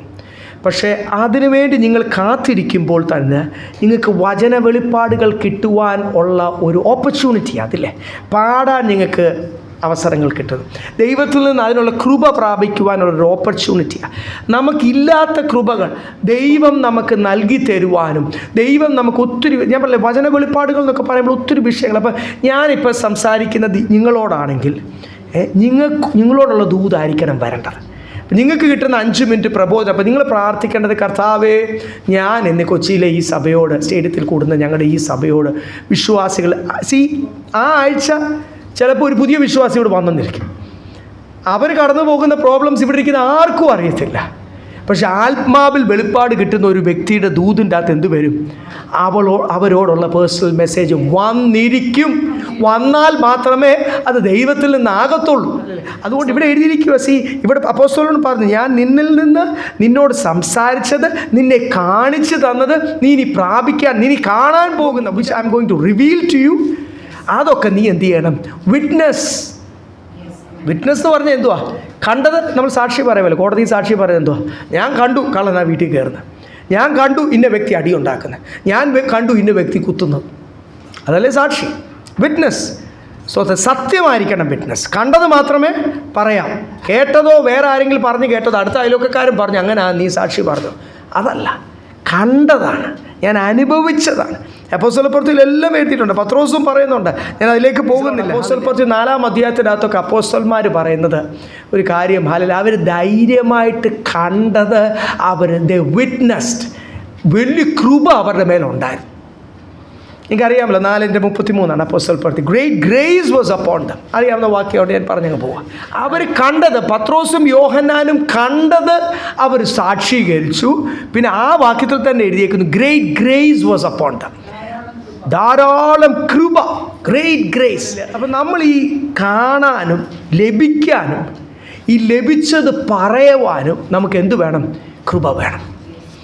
അതാണ് നമ്മൾ ഈ ദിവസങ്ങൾ ഞാൻ പറഞ്ഞത്, നമ്മുടെ പ്രാർത്ഥന ലിസ്റ്റേ ഒന്ന് മാറട്ടെ. കർത്താവെ, ദൈവത്തിൽ നിന്ന് പ്രാപിക്കുവാൻ എന്നെ യോഗ്യനാക്കണമേ. രണ്ടാമത് പ്രാപിച്ചത് ആൾക്കാരെ പറഞ്ഞ് മനസ്സിലാക്കുവാൻ, സ്കൂളിലെ ടീച്ചറായിട്ടോ കോളേജിലെ ടീച്ചറായിട്ടോ ഒന്നും കാര്യമില്ല. അതെനിക്ക് മനസ്സിലായ കാര്യമാണ്. ഒന്നും കാര്യമില്ല. പറഞ്ഞ് മനസ്സിലാക്കുവാൻ ദൈവത്തിൽ നിന്ന് എന്ത് പ്രാപിക്കണം? കൃപ പ്രാപിക്കണം. പ്രത്യേകിച്ച് നമ്മൾ ജാതികളോടാണ്. നമ്മൾ ആരും ഒരു യഹൂദനെ നേരെ പോയി കണ്ടിട്ടുണ്ടോ? കണ്ടു കാണും ചിലപ്പോൾ. ഒരു യഹൂദനെ കൂട്ടുകാരനായിട്ടുണ്ടോ? ഒരു യഹൂദനെ ബന്ധക്കാരനായിട്ട് നമുക്കാർക്കും ഇല്ലല്ലോ. അപ്പോൾ യഹൂദന്മാരുടെ കമ്മ്യൂണിറ്റിയിലല്ലോ നമ്മളായിരിക്കുന്നത്. ഒരു വളരെ ചെറിയ കമ്മ്യൂണിറ്റി. അവരെല്ലാം അവരുടെ ദേശത്ത് പോവുകയും ചെയ്യും. അവിടെ പോകണം ഇനി അവരെ കാണണമെങ്കിൽ. വളരെ ചുരുക്കമേ ഉള്ളൂ അവിടെ ഇവിടെ ഒക്കെ ആയിട്ട്, സ്റ്റേറ്റ്സിലൊക്കെ ഉള്ളത്. നല്ല യഹൂദനെ, സമ്മിശ്രമായത് കുറച്ചൊക്കെ ബാക്കി ഇപ്പം കൊച്ചിയിലൊക്കെ ഉണ്ട്, ബോംബെയിലൊക്കെ ഉണ്ട്, നോർത്തിലുണ്ട്. ഞാൻ പറയുന്നത് നല്ല കൽക്കട്ടയിലുണ്ട്, ഇപ്പം പറയുന്നത് മണിപ്പൂരിലുണ്ട്. 4 സ്ഥലത്താണല്ലോ മെയിനായിട്ട് ഇന്ത്യയിലുള്ളത്. അപ്പോൾ യഹൂദന്മാരോടല്ല, നമ്മൾ ജാതികളോടാണ് നമ്മൾ സുവിശേഷം പറയുന്നത്. നമ്മളും അവരിലൊരാളാണ്, ഭാരതീയരാണ് നമ്മൾ. അപ്പോൾ ജാതികളോട് സുവിശേഷം പറയുന്നതിന് ഒരു പ്രത്യേക കൃപ വേണം. നമ്മൾ ആദ്യ മധ്യത്തിൽ ശുശ്രൂഷിക്കുന്ന അവർക്ക് വേണ്ടി പ്രാർത്ഥിച്ച് ഫ്രഷായിട്ടുള്ളത് കിട്ടണം. ഇല്ലേ ആൽവിൻ ബ്രദറെ? ഫ്രഷ് വെജിറ്റബിൾസും ഫ്രഷ് ഫ്രൂട്ട്സും അയച്ചില്ലെങ്കിൽ എന്ത് സംഭവിക്കും? ആ ഹോൾ കണ്ടെയ്നർ എന്ത് ചെയ്യും? എത്ര ബിസിനസ്സുകാർ നമ്മുടെ സഭയിൽ നേരത്തെ ഉണ്ടായിരുന്നു. ഒരു 2 കണ്ടെയ്നർ ബ്ലോക്കായി പോയതാണ്. ഫ്രഷായിട്ട് കഴിക്കാഞ്ഞുകൊണ്ട് ഗൾഫ് രാജ്യങ്ങളൊക്കെ കുറേയൊക്കെ അക്സെപ്റ്റ് ചെയ്യും. ഇപ്പം ഭയങ്കര സ്ട്രിക്റ്റാണ്. സ്റ്റേറ്റ്സിൽ അവർ അതുപോലെ ഗേറ്റിംഗ് കൊടുത്ത് തിരിച്ചയച്ചു. കാശ് കൊടുത്തും കൈക്കൂലി ഒന്നും പറ്റത്തില്ല. അല്ലെങ്കിൽ ഒരു കാര്യം, അത് ഫ്രഷായിട്ട് കിട്ടിയില്ലെങ്കിൽ it will not serve its purpose. ദൈവത്തിൻ്റെ ആലോചന ഇതുപോലെ തന്നെയാണ്. മന്ന സ്വർഗത്തിൽ നിന്ന് പ്രാപിച്ചതാണ്. അത് തലേന്നത്തെ ആയപ്പോലും പിറ്റേ ദിവസത്തേക്ക് പുഴുത്തു പോകുമെന്ന്. സ്വർഗത്തിൽ നിന്ന് വന്ന മന്ന പുഴുത്തു പോകും, അത് കളയാനേ കൊള്ളത്തു. അതുകൊണ്ട് പഴയ നിയമത്തിൽ പോലും അത് പുതിയ നിയമത്തിൻ്റെ ഒരു മർമ്മമാണല്ലോ, ഒരു വെളിപ്പാടാണല്ലോ. പുതിയത് പ്രാപിച്ചോണം. ദൈവത്തിൽ നിന്ന് എന്ത് ചെയ്യണം? പുതിയത് പ്രാപിച്ചോണം. നിങ്ങൾക്കെല്ലാം കിട്ടുന്ന 5 മിനിറ്റ് സമയം പുതിയത് പ്രാപിക്കുവാനാണ്. നിങ്ങൾ പ്രാർത്ഥിക്കുമ്പോൾ ഹല്ലേലൂയ പുതിയ ആലോചന പ്രാപിക്കണം. ഓരോരുത്തർക്ക് വേണ്ടി നിങ്ങൾ പ്രാർത്ഥിക്കുമ്പോൾ അവരെ പറ്റിയുള്ള ഒരു പുതിയ വെളിപ്പാട് നിങ്ങൾ എന്ത് ചെയ്യണം? കഴിയുമോ? ഏകാഗ്രത വേണം. നമ്മളൊക്കെ ഭയങ്കര ജോലി ഭാരത്തിൽ കൂടെ കടന്നു പോകുന്നവർ. നമ്മളൊക്കെ പല വിഷയങ്ങളല്ല. എന്തിനാണ് പിശാചി ഭാരം കൂട്ടിയിട്ട് നമ്മളെ ടെൻഷനിലാക്കുന്നത്? പുതിയത് പ്രാപിക്കാതിരിക്കാൻ. നമ്മൾ ഡിസ്റ്റർബ്ഡ് ആയി തീർന്നാൽ എന്ത് ചെയ്യും? ഞാൻ പോലും പല വിഷയത്തിലൊക്കെ ചിലപ്പം ഞാനും ഒരു 6 പേരുടെ ഒരു കുടുംബവും പിന്നെ പേരൻസും ഒക്കെ കൂടെ ഉണ്ടല്ലോ. ഇത്രയും കാര്യങ്ങൾ ചെയ്യുന്ന ഒരാളല്ലേ. പലരുടെ വിഷയങ്ങൾ. അപ്പം നമ്മൾ ഡിസ്റ്റർബ്ഡ് ആയിക്കഴിഞ്ഞാൽ ഞാൻ ഇങ്ങനെ വന്നിരുന്നിട്ടുണ്ട്. എൻ്റെ കുടുംബത്തോട് ചോദിച്ചാൽ ഇങ്ങനെ ഇരിക്കും. ഇവരോടൊക്കെ ദേഷ്യപ്പെടും. പോയി കിടക്കുക എല്ലാവരും, എനിക്കൊന്ന് കുറച്ച് നേരം പ്രാർത്ഥിക്കുന്നത്. എല്ലാത്തിനും ഓടിച്ച് കിടത്തും. എവിടാ എല്ലാം കഴിഞ്ഞിട്ട് 11 മണി തൊട്ട് ഇങ്ങനെ ഇരിക്കും. 12 1 മണിയായി. 1 മണിയൊക്കെ ആയിക്കഴിയുമ്പോൾ ഞാൻ തന്നെ പിന്നെ എന്ത് ചെയ്യും? കർത്താവിൻ്റെ സന്ധിയിൽ ഒന്ന് വളർച്ച, ഒന്ന് ഏകാഗ്രതയിലേക്ക് വരാൻ ഇറ്റ് ടേക്സ് ടൈം. അത് കഴിഞ്ഞിട്ടേ കർത്താവ് എന്തെങ്കിലും നമ്മളോട് സംസാരിക്കത്തുള്ളൂ. അതിൻ്റെ മുമ്പേ ദൈവവുമായിട്ട് ക്രമീകരിക്കേണ്ട വിഷയങ്ങൾ കാണും. ഒരു ഏകാഗ്രതയിലേക്ക് വരുവാൻ നമ്മളെ ഭാരപ്പെടുത്തുന്ന ഭാരങ്ങളൊക്കെ എടുത്ത് മുറുകെ പറ്റുന്ന ഭാരങ്ങളൊക്കെ വിട്ടാലേ ദൈവത്തിൽ നിന്ന് വല്ലതും പ്രാപിക്കുവാൻ കഴിയത്തുള്ളൂ. അതിനു വേണ്ടിയാണ് ഞാൻ പറഞ്ഞല്ലോ, പത്രോസും യോഹന്നാനും പറഞ്ഞു, അല്ലെങ്കിൽ അവർ വിറ്റ്നസ് ചെയ്തു, ധൈര്യമായിട്ട് പറഞ്ഞു, ജ്ഞാനത്തോടുകൂടി പറഞ്ഞു. അതിൻ്റെ മേൽ വലിയ കൃപ അവരുടെ മേൽ ഉണ്ടായിരിക്കുന്ന കാര്യം. നമ്മളെയാണ് റോമാലേഖനത്തിൽ എഴുതിയിരിക്കുന്ന പോലെ നമ്മൾ പറയാതെ അവരെങ്ങനെ കേൾക്കും? പറയാനാണ് നമ്മളെ ആക്കിയിരിക്കുന്നത്. കഴിഞ്ഞ ആഴ്ച എത്ര പേരോട് പറഞ്ഞു? സുവിശേഷം പറയാത്ത ഒരു വ്യക്തി, അതിന് ദൈവദാസനായിക്കോട്ടെ വിശ്വാസി ആയിക്കോട്ടെ, കെട്ടിക്കിടക്കുന്ന വെള്ളം പോലെ. കെട്ടിക്കിടക്കുന്ന വെള്ളം ചീഞ്ഞ് നാറുമെന്ന് നിങ്ങൾക്കറിയാമോ? നമുക്കെല്ലാവർക്കും അറിയാം. കെട്ടിക്കിടക്കുന്ന വെള്ളം ഇപ്പോഴത്തെ ക്ലോറിനിട്ട വെള്ളം ചെയ്യാത്തതിൻ്റെ കാരണം കുറച്ചുകൂടെ താമസിക്കും ചെയ്യാൻ. അതിനകത്ത് ക്ലോറിനുള്ളതുകൊണ്ട് നിങ്ങൾ കിണറ്റിൽ നിന്ന് കോരിയ വെള്ളം, ഒരു ക്ലോറിനും ഇല്ലാത്ത വെള്ളം നിങ്ങൾ വെച്ച് നോക്കാം. കെട്ടിക്കിടക്കുന്ന വെള്ളം എന്ത് ചെയ്യും? ചീഞ്ഞു നാറും. ഇവിടെ നമ്മൾ പറയാതെ അവരെങ്ങനെ കേൾക്കും? സുവിശേഷം പറയുവാൻ ദൈവം നമ്മളെ വിളിച്ചിരിക്കുന്നു. സുവിശേഷം പറയാത്ത, സുവിശേഷാത്മാവില്ലാത്ത അല്ലെങ്കിൽ ഒരു വ്യക്തി, ഞാനിപ്പം ആരോടും സുവിശേഷം പറയാതെ ഞാൻ എത്ര വചന വെളിപ്പാടുകൾ പ്രാപിച്ചാലും ഞാൻ സ്വയനീതിയിലായിപ്പോൾ. അപ്പോസ്തലൻ തന്നെ പറയുന്നില്ലേ, എനിക്ക് വചന വെളിപ്പാടുകളുടെ ആധിക്യം അത് നിമിത്തം അഹങ്കരിച്ച് പോകാതിരിപ്പാൻ ദൈവം എനിക്ക് അതിൻ്റെ കൂട്ടത്തിൽ തന്നെ എന്ത് ചെയ്തിട്ടുണ്ട്? ഒരു ശൂലം കൊടുത്ത് തന്നിട്ടുണ്ട്. അപ്പം വചന വെളിപ്പാടുകൾ ഒരാൾക്ക് സ്വയനീതി കൊണ്ടുവരും, അഹങ്കാരം കൊണ്ടുവരുന്ന വചനത്തിൽ വളരെ വലുപ്പം. പിന്നെ നമ്മളെ താഴ്ത്തുന്ന ഒരു ഏരിയയാണ് സുവിശേഷം പറയുമ്പോൾ. മറ്റുള്ളവരോട് വിറ്റ്നസ് ചെയ്യുവാൻ, അത് ഞാൻ പറഞ്ഞ സുവിശേഷം യേശു ക്രൂശിൽ മരിച്ചു, യേശുവിൽ വിശ്വസിക്കുക എന്ന് മാത്രമല്ല ദൈവമക്കളെ, അതതിൻ്റെ മെസ്സേജിൻ്റെ പ്രധാന ഭാഗമാണ്. ഓരോ വ്യക്തിയെ അറിയുക, ആ വ്യക്തിയോട് ചോദിച്ച് മനസ്സിലാക്കുക, ആ വ്യക്തിയോട് സംസാരിക്കാനുള്ള ജ്ഞാനം പ്രാപിക്കുക. ഞാൻ എൻ്റെ ജീവിതത്തിൽ യേശുവിനെ അനുഭവിക്കുന്ന എങ്ങനെയാണെന്ന് ആ വ്യക്തിയെ പറഞ്ഞ് മനസ്സിലാക്കുക. Witness what I am experiencing. ദൈവം എന്നോട് വെളിപ്പെടുത്തിയത് ഞാൻ എന്ത് ചെയ്യുക? പറയുക. അത് പറയുവാൻ നിങ്ങൾ പറയാതെ. റോമാലേഖനത്തിൽ നമുക്കറിയാം, യെസ് അല്ലല്ലേ, 10-ാമത്തെ അധ്യായം 14-15 എടുക്കണ്ട, അവിടെ എഴുതിയിരിക്കുന്നത് നിങ്ങൾ പറയാതെ അവരെങ്ങനെ കേൾക്കും, കേൾക്കാതെ അവരെങ്ങനെ വിശ്വസിക്കും, വിശ്വസിക്കാതെ അവരെങ്ങനെ വിശ്വാസത്തിലേക്ക്. അപ്പം നമ്മൾ പറയണം. നമ്മൾ ഈ ദിവസങ്ങൾ കൂടുതൽ, കഴിഞ്ഞ ആഴ്ച എത്ര പേരോട് പറയുവാൻ കഴിഞ്ഞു, പറഞ്ഞില്ലെങ്കിൽ ഞാൻ തന്നെ അറിയാതെ ഒരു സ്വയനീതിയിലേക്ക് പോവുക, കപടഭക്തിയിലേക്ക് പോവുക. സുവിശേഷം വ്യക്തിപരമായിട്ട് പറയാതിരിക്കുമ്പോൾ മറ്റുള്ളവരോട് പറയും. ഞാൻ എത്ര വചനത്തിൽ പ്രസംഗിച്ചാലും, എത്ര ഓൺലൈൻ ആയിക്കോട്ടെ ഓഫ്ലൈൻ ആയിക്കോട്ടെ, ലോകം മുഴുവൻ യാത്ര ചെയ്ത് പ്രസംഗിച്ചാലും, ഞാനൊരു വ്യക്തിയോട് വിറ്റ്നസ്സായി തീർന്നില്ലെങ്കിൽ അറിയാതെ എന്നിൽ വരുന്ന ഒരു അഹങ്കാരം, ഒരു ദൈവദാസനാണെങ്കിലും ഒരു വിശ്വാസിയാണെങ്കിലും നമ്മൾ സുവിശേഷം അറിയിച്ചില്ലെങ്കിൽ we will not be humble. ഒരു മിനിസ്റ്റർ, ഒരു ശുശ്രൂഷകനായി തീരണമെങ്കിൽ നമ്മൾ ജനങ്ങൾ, ജാതികൾ, നമ്മൾ ആരുടെ മധ്യത്തിലാണ്? ജാതികളുടെ മധ്യത്തിൽ. അപ്പം അല്ലെങ്കിൽ ജാതികളോട് ഇടപെടണം, സുവിശേഷം പറയണം, നമ്മൾ അനുഭവിക്കുന്നത് പറയണം. അതാണ് നമ്മളെ ഹംബിളാക്കി നിർത്തുന്ന ആ സുവിശേഷ ആത്മാവ് എന്നിൽ എല്ലാ ദിവസവും പ്രവർത്തിച്ചില്ലെങ്കിൽ, ഞായറാഴ്ച മാത്രമല്ല എല്ലാ ദിവസവും ഒരു ബേർഡൻ, ജനം നശിച്ചു പോകുന്നു കർത്താവേ. എല്ലാ പ്രധാന പട്ടണത്തുണ്ട്. ഇപ്പോൾ കൊച്ചിയിലും ഇത് ഭയങ്കരമായിട്ട് വന്നിരിക്കുന്നു. ലിവിങ് ടുഗെദർ, ഇങ്ങനെ പാപം പെരുകുന്ന ലിവിങ് ടുഗെദർ നമ്മൾ വളരെ ഫ്രീ ആണ്. ഇഷ്ടപ്പെട്ടില്ല, ഒരു ദിവസം വേണമെങ്കിൽ ബാഗ് കൊടുത്തുകൊണ്ട് പോയി അടുത്ത ആൾ കൂടി താമസിക്കുക. പിന്നെ അത് പെട്ടെന്ന് കണ്ടുപിടിക്കും. അയ്യോ, പെട്ടെന്ന് അടുത്ത 2 ആഴ്ചക്കകത്ത് കണ്ടുപിടിക്കും, അടുത്ത ആൾ കൂടെ അങ്ങ് താമസിക്കുക. അതിനുള്ളൊരു ഫ്രീഡമാണ് അവരതിൽ ആഗ്രഹിക്കുന്നത്. അപ്പോൾ ഇത്രയും പാപം, വ്യഭിചാരത്തിൻ്റെ സോദോം ഗോമോറയാ ദൈവമക്കളെ ഈ പട്ടണം. നിങ്ങളായിരിക്കുന്ന ഈ പട്ടണം. യഹോവയായ ദൈവം ചോദിക്കും, നിങ്ങൾക്ക് ഇതേതുമില്ലയോ? ഇതിൻ്റെ മധ്യത്തിൽ കൃപയോടുകൂടി നിൽക്കുവാൻ, സുവിശേഷം പറയുവാൻ ദൈവം നമ്മളെ സഹായിക്കട്ടെ. ഇനി അടുത്തൊരു വിഷയം വെച്ചൊരു സെൻസിറ്റീവാണ്, അപ്പോൾ അങ്ങോട്ട് പെട്ടെന്ന് നമുക്ക് ചിന്തിച്ച് മുമ്പോട്ട് പോകാം. 8-ാമത്തെ വാക്യം. ഞാൻ പറഞ്ഞ ജാതികളോട് സുവിശേഷം പറയുമ്പോൾ കൾച്ചറൽ ഡിഫറൻസ് ഉണ്ട്, രീതികൾക്ക് വ്യത്യാസമുണ്ട്, അവർ ശീലിക്കാത്ത പല കാര്യങ്ങളുണ്ട്, അവർക്ക് അറിയാത്ത പല കാര്യങ്ങളുണ്ട്. അതും നിങ്ങൾ തിമോത്തിയോസിനോട് പറഞ്ഞു, നീ എന്ത് ചെയ്യണം അവരോട്. അപ്പം ഒരാളെ പേഴ്സണാലിറ്റി പണിതെടുക്കുക, ഒരാളുടെ ഫാമിലി പണിതെടുക്കുക, കുഞ്ഞുങ്ങളെ പണിതെടുക്കുക, ഇതൊക്കെ എന്തിൻ്റെ അകത്തുണ്ട്? സുവിശേഷത്തിൻ്റെ അകത്ത് ഉണ്ട്. ഞാൻ വേറൊരാളുടെ കുടുംബത്തെ പണിതെടുക്കണമെങ്കിൽ ആദ്യം ഞാൻ കുടുംബത്തിൽ ഇത് പറയുവാൻ യോഗ്യരായിത്തീരണം. ഞാൻ വേറൊരാളുടെ മക്കളെ കൗൺസിൽ ചെയ്യണമെങ്കിൽ എൻ്റെ മക്കളെ ഞാൻ നന്നായിട്ട് ഡിസിപ്ലിൻ ചെയ്യുന്നവൻ വേണ്ടേ? എൻ്റെ ഭാര്യയെ കൃപയോടുകൂടി വചനത്തിൻ്റെ ഡിസിപ്ലിനിൽ ഞാനത് പറഞ്ഞ് ഉപദേശിച്ച് ആ ഡിസിപ്ലിൻ നടത്തുന്ന ഒരാളാണെങ്കിൽ മാത്രമേ എനിക്ക് വേറെ ഫാമിലി പ്രോബ്ലമിൻ്റെ അകത്ത് എന്ത് ചെയ്യാൻ പറ്റത്തുള്ളൂ, ഇടപെടുവാൻ പറ്റത്തുള്ളൂ. അതാണ് ഇവിടെ തിമോത്തിയോസിനോട് പറഞ്ഞത്, ജാതികളോട് ഉപദേശിക്കുമ്പോൾ നീ പറയേണ്ട ചില കാര്യങ്ങൾ. യെസ്. ആകയാൽ പുരുഷന്മാർ എല്ലായിടത്തും കോപവും വാഗ്വാദവും വിട്ടകന്ന് വിശുദ്ധ കൈകളെ ഉയർത്തി പ്രാർത്ഥിക്കണമെന്ന് ഞാൻ ആഗ്രഹിക്കുന്നു. ഈ പുരുഷന്മാർക്ക് എപ്പോഴും ഉള്ള ഒരു കാര്യമാണ്, ഒന്ന് തർക്കം, രണ്ടാമത് വാദം. ഇവിടെ എഴുതിയിരിക്കുന്ന ഡൗട്ടിംഗ് എന്നാണ് ഇംഗ്ലീഷിൽ എഴുതിയിരിക്കുന്നത്. രണ്ടും ഉണ്ട്, റാത്ത് ആൻഡ് ഡൗട്ടിംഗ് എന്ന് എഴുതിയിരിക്കുന്നത്. ഈ 2 വിഷയങ്ങളും പുരുഷന്മാരോട് പറയണം. അതിൽ നിന്ന് lifting up holy hands without wrath and doubting. ഞാൻ ആഗ്രഹിക്കുന്ന എല്ലാ പുരുഷന്മാരും ദൈവത്തിനെ കരമുയർത്തി സ്തുതിക്കുവാനും, ആ കരം ഉയർത്തുന്നതിൻ്റെ അകത്ത് ഇപ്പോഴത്തെ ദൈവദാസന്മാരോ നിങ്ങളൊന്ന് കരം വീശി ഉയർത്തി താത്തിക്ക്. ഇത് എക്സസൈസ് സ്റ്റെപ്പല്ല. മുസ്ലിംസിനുണ്ടല്ലോ, ഇങ്ങനെ ഒന്ന് കുഞ്ഞിക്കും, പിന്നെ ഇങ്ങനെ തല കാണിക്കും, പിന്നെ ഇങ്ങനെ തല കാണിക്കും. അവർക്ക് എക്സസൈസ് കൊടുത്തിരിക്കുക നബി. അപ്പോൾ ആദ്യം വൃത്തിയില്ലാത്ത ബെദുവിൻ അറബ്സിന് കൊടുത്തതാണ്. ആദ്യം എന്ത് ചെയ്യണം, പിന്നെ നീമിൻ്റെ ഇതൊക്കെ വെച്ചിട്ട് ഇങ്ങനെ ചവച്ച് ശരീരശുദ്ധിക്കൊക്കെ അപ്പോൾ അവർക്ക് ഈ എക്സസൈസൊക്കെ ആണ്. പിന്നെ ഇരിക്കണം, പിന്നെ കുനിയണം, പിന്നെ കൊച്ചിലേ തൊട്ട് നമ്മൾ കാണുന്നതല്ലേ. പിന്നെ ഇരിക്കണം, പിന്നെ കുനിഞ്ഞിട്ട് തല കുനിച്ചിട്ട് പുറം കിളത്തുന്ന ഒരവസ്ഥയുണ്ട്. ഇതിനകത്ത് ഒത്തിരി സ്റ്റെപ്സ് ഉണ്ട്. നിങ്ങൾക്ക് ആ സ്റ്റെപ്സൊക്കെ കണ്ടിട്ടുണ്ടെങ്കിൽ നിങ്ങൾക്കറിയാം. അവർക്കത് എക്സസൈസാണ്. നമുക്ക് ഈ കര ഉയർത്തുന്നത് എക്സസൈസ് അല്ല ദൈവമക്കളെ. യുദ്ധത്തിൽ എപ്പോഴാണ് ഒരാൾ കര ഉയർത്തുന്നത്? ഐ സറണ്ടർ അല്ലേ? യുദ്ധത്തിൽ എപ്പോഴാണ് ഒരാൾ കര ഉയർത്തുന്നത്? എന്നെ വെടിവെക്കല്ലേ, I surrender to your control. അതല്ലേ എൻ്റെ അർത്ഥം. വലിയവനായ ദൈവത്തിന് മുമ്പിൽ കര ഉയർത്തുക എന്ന് പറഞ്ഞാൽ എന്തുവാ? ഇതൊരു ആക്ട് ഓഫ് വർഷിപ്പ് അല്ല, വർഷിപ്പിൻ്റെ അകത്തൊരു സ്റ്റെപ്പല്ല. ഇതെന്തുവാ?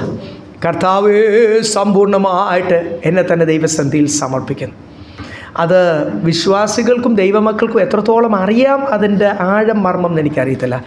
അന്ന് ഇസ്രായേൽ മക്കൾ അങ്ങനെ കാണിക്കുന്ന, അല്ലെങ്കിൽ ബൈബിളിൻ്റെ അകത്ത് നമ്മൾ കാണുന്നു, ദാനിയേലാണെങ്കിലും ദാവീദാണെങ്കിലും ശലോമോനും എല്ലാം സങ്കീർത്തനം 63 എഴുതിയിട്ടുണ്ട്, I will lift up my hands. സർവശക്തനായ ദൈവത്തിൻ്റെ മുമ്പിൽ ഞാൻ എന്ത് ചെയ്യും? എൻ്റെ കരം ഉയർത്തും. കരം ഉയർത്തും എന്ന് പറഞ്ഞാൽ എന്തുവാ? സമ്പൂർണ്ണ പുരുഷന്മാർക്കുള്ള ഒരു പ്രോബ്ലമാണ് ഈ കാര്യങ്ങളെല്ലാം ഓടുന്നത്. ഈ രണ്ട് വിഷയങ്ങളാണ് ഇവിടെ. നിങ്ങൾ അതിൻ്റെ അകത്തെ പുറമേ നോക്കുമ്പോൾ സ്ത്രീകൾ മിണ്ടായിരിക്കട്ടെ, പുരുഷന്മാർ തർക്കിക്കല്ല. രണ്ട് വിഷയമേ നമ്മൾ കാണുന്നുള്ളൂ. ഇത് രണ്ട് രീതിയിലാണ് പുരുഷനെയും സ്ത്രീയെയും ദൈവം സൃഷ്ടിച്ചിരിക്കുന്നത്. അതിൻ്റെ അകത്ത് രണ്ടുപേരോടും ഒരു ദൈവസന്നിധിയിലുള്ള ഒരു സബ്മിഷനും ദൈവത്തിന് പ്രാധാന്യത കൊടുക്കുന്ന ഒരു കാര്യമാണ് നമ്മളിവിടെ കാണുന്നത്. അപ്പം ഇവിടെ എഴുതിയിരിക്കുന്നത് പുരുഷന്മാർ ഒന്ന് തർക്കവും വാദവും അവരുടെ ആ ഒരു ഈഗോയിസ്റ്റിക് അതങ്ങ് മാറ്റി വെക്കണം. ഈ മലയാളത്തിൽ ഡൗട്ടിങ് വന്നിട്ടില്ല, ഇല്ലേ? സംശയത്തോടു കൂടിയാണ്. കോപവും വാഗ്വാദവും വന്നിട്ടുണ്ട്. കോപവും ഡൗട്ടിങ് എന്നാണ് ഇംഗ്ലീഷ് ബൈബിൾ എഴുതിയേക്കുന്നത്. അപ്പം ഈ സംശയം വരികയും പിന്നെ വാഗ്വാദങ്ങൾ, ഞാൻ പറയുന്നതാ ശരി എന്ന് പറഞ്ഞുള്ള ഈ രണ്ട് വിഷയം പുരുഷന്മാർ അങ്ങോട്ട് മാറ്റിയിട്ട്. കാര്യം പുരുഷന്മാർക്കൊരു തോന്നലുണ്ട്, ഈ കാര്യങ്ങളൊക്കെ പോകുന്നത് എൻ്റെ കഴിവിൽ കൂടാ. കുടുംബം നടത്തുന്ന പുരുഷന്മാരുടെ വിചാരം, ഞാൻ ഇങ്ങനെയൊക്കെ ചെയ്തില്ല, കുടുംബത്തിൻ്റെ കാര്യം കഷ്ടമാവും. അപ്പം എല്ലാ കാര്യങ്ങളും എൻ്റെ മിടുക്കിൽ കൂടാ പോകുന്ന, ഞാൻ പറയുന്ന പോലെ എല്ലാവരും കേൾക്കണം എന്നുള്ളൊരു ഈഗോ പുരുഷന്മാർക്കുള്ളതാണ്, സൃഷ്ടിയിലുള്ള രണ്ട് കാര്യങ്ങളാണ്. പരിശുദ്ധാത്മാവല്ലേ പറഞ്ഞിരിക്കുന്നത്, തെറ്റത്തില്ലല്ലോ. അപ്പം സഹോദരിമാരുടെ കാര്യവും അടുത്ത പറഞ്ഞിട്ടുണ്ട്. രണ്ടും തെറ്റില്ല, രണ്ടും കറക്റ്റാണ്. അപ്പോൾ എല്ലാം എൻ്റെ ഒരു എബിലിറ്റി കൂടി കാര്യങ്ങൾ കടന്നു പോകുന്നു എന്നുള്ളത് പുരുഷന്മാരാദ്യം അതങ്ങ് നിർത്തിയിട്ട് എന്ത് ചെയ്യണം? അവരെ കരം ഉയർത്തി ദൈവസന്നിധിയിൽ സമർപ്പിക്കണം. ഈ കരം ഉയർത്തി ദൈവസന്നിധിയിൽ സമർപ്പിക്കണമെങ്കിലും അതിനുള്ള യോഗ്യത വേണം, ഇല്ലേ? ദൈവത്തിൽ ആശ്രയിച്ച് ജീവിതത്തിൽ പാപമില്ലാതെ നമ്മളെ തന്നെ ദൈവസന്നിധിയിൽ അല്ലല്ലേ, നമ്മൾ ചുമ്മാതെ കരം ഉയർത്തിയാൽ ദൈവം നമ്മളെ അങ്ങോട്ട് സ്വീകരിക്കാനിരിക്കുമല്ല. ദൈവം നമ്മളെ സ്വീകരിക്കുവാൻ നമ്മൾ എന്തായിത്തീരണം? യോഗ്യരായിത്തീരണം. ബൈബിളിൻ്റെ അകത്ത് പലയിടത്തും പറഞ്ഞു, നിൻ്റെ ആരാധനയ്ക്ക് മുമ്പിൽ നീ ആരെങ്കിലോടൊരു പിണക്കുണ്ടെങ്കിൽ അല്ലെങ്കിൽ എന്തെങ്കിലും ഒരു വിഷയമുണ്ടെങ്കിൽ നീ ആദ്യം നിൻ്റെ മൃഗം അവിടെ വസ്തു അവിടെ മാറ്റി വെച്ചിട്ട് നീ ആദ്യം ക്രമീകരിച്ചിട്ട് പിന്നെ വന്നിട്ട് എന്ത് ചെയ്താൽ മതി? ആരാധിച്ചാൽ മതി. പുരുഷന്മാരോട് കർത്താവ് പറഞ്ഞു, എല്ലാ ഈഗോയും, എല്ലാ കോപവും, എല്ലാ വാഗ്വാദങ്ങളും, എല്ലാ ഡൗട്ടിങ്ങും, ഇതൊക്കെ ഈ മൂടിയാണ്, ചഞ്ചലപ്പെടുന്നു. പെട്ടെന്ന് അങ്ങനാവും, പെട്ടെന്ന് ഇങ്ങനാവും. അപ്പോൾ ഈ സ്വഭാവമൊക്കെ അങ്ങോട്ട് മാറ്റി വെച്ചിട്ട് ദൈവസന്നിധിയിൽ സമർപ്പിക്കുക. നീ എന്തെങ്കിലും ചെയ്യുന്നുണ്ടെങ്കിൽ അത് ആരുടെ കഴിവിൽ കൂടെ. ഞാൻ എന്തെങ്കിലും ചെയ്യുന്നുണ്ടെങ്കിൽ ഞാനൊരു പുരുഷനല്ലേ, എല്ലാ പുരുഷന്മാർക്കുള്ളതാണ്. നമ്മുടെയൊക്കെ വിചാരം എന്തുവാ? ഈ കാര്യങ്ങളൊക്കെ ഞാനാ കൺട്രോൾ ചെയ്യുന്നത്. എൻ്റെ കഴിവ്, എൻ്റെ മിടുക്ക്, എൻ്റെ കപ്പാസിറ്റി, എൻ്റെ ധൈര്യം, എൻ്റെ ജ്ഞാനം. പരിശുദ്ധാത്മാവ് പറയുന്നത്, തിമോത്തിയോസേ നീ അതങ്ങോട്ട് വ്യക്തമായി പഠിപ്പിച്ചു കൊടുക്കുക. പുരുഷനാ കുടുംബത്തിൻ്റെ തല, പക്ഷെങ്കിൽ ഈ തലയ്ക്ക് മേളിൽ തലയല്ല, കുടുംബത്തിൻ്റെ മാത്രം തലയാണ്. എൻ്റെ മേളിൽ ഒരു പ്രധാന യജമാനനുണ്ട്. നിൻ്റെ ജീവിതം പരാജയപ്പെട്ട് പോകണ്ടെങ്കിൽ, നിൻ്റെ എടുക്കുന്ന തീരുമാനങ്ങൾ പിശാചിനകത്ത് പ്രവർത്തിക്കേണ്ടെങ്കിൽ നീ എന്ത് ചെയ്യണം?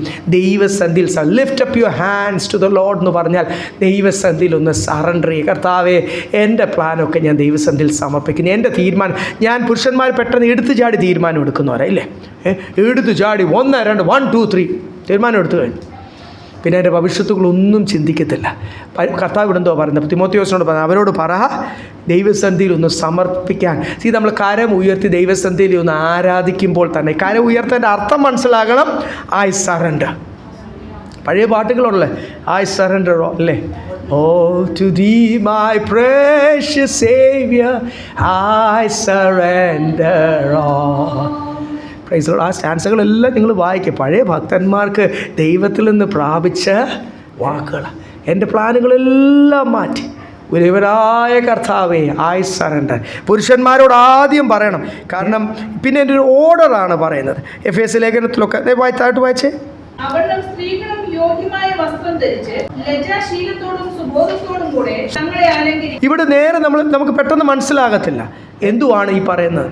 ഇവിടെ സ്ത്രീകളുടെ ഒരു രീതി, വേ ഓഫ് തിങ്കിങ്, അല്ല അവരൊരു മെൻറ്റാലിറ്റി, അവരൊരു psychology, they created that way. അതെന്തുവാന്ന് ചോദിച്ചു കഴിഞ്ഞാൽ, അവർ ഒന്ന് ഞാൻ ഷൈൻ ചെയ്യണം, രണ്ടാമത് എൻ്റെ കുടുംബം ഷൈൻ ചെയ്യണം, എൻ്റെ മക്കൾ ഷൈൻ ചെയ്യണം, ഭർത്താവ് ഷൈൻ ചെയ്യണം.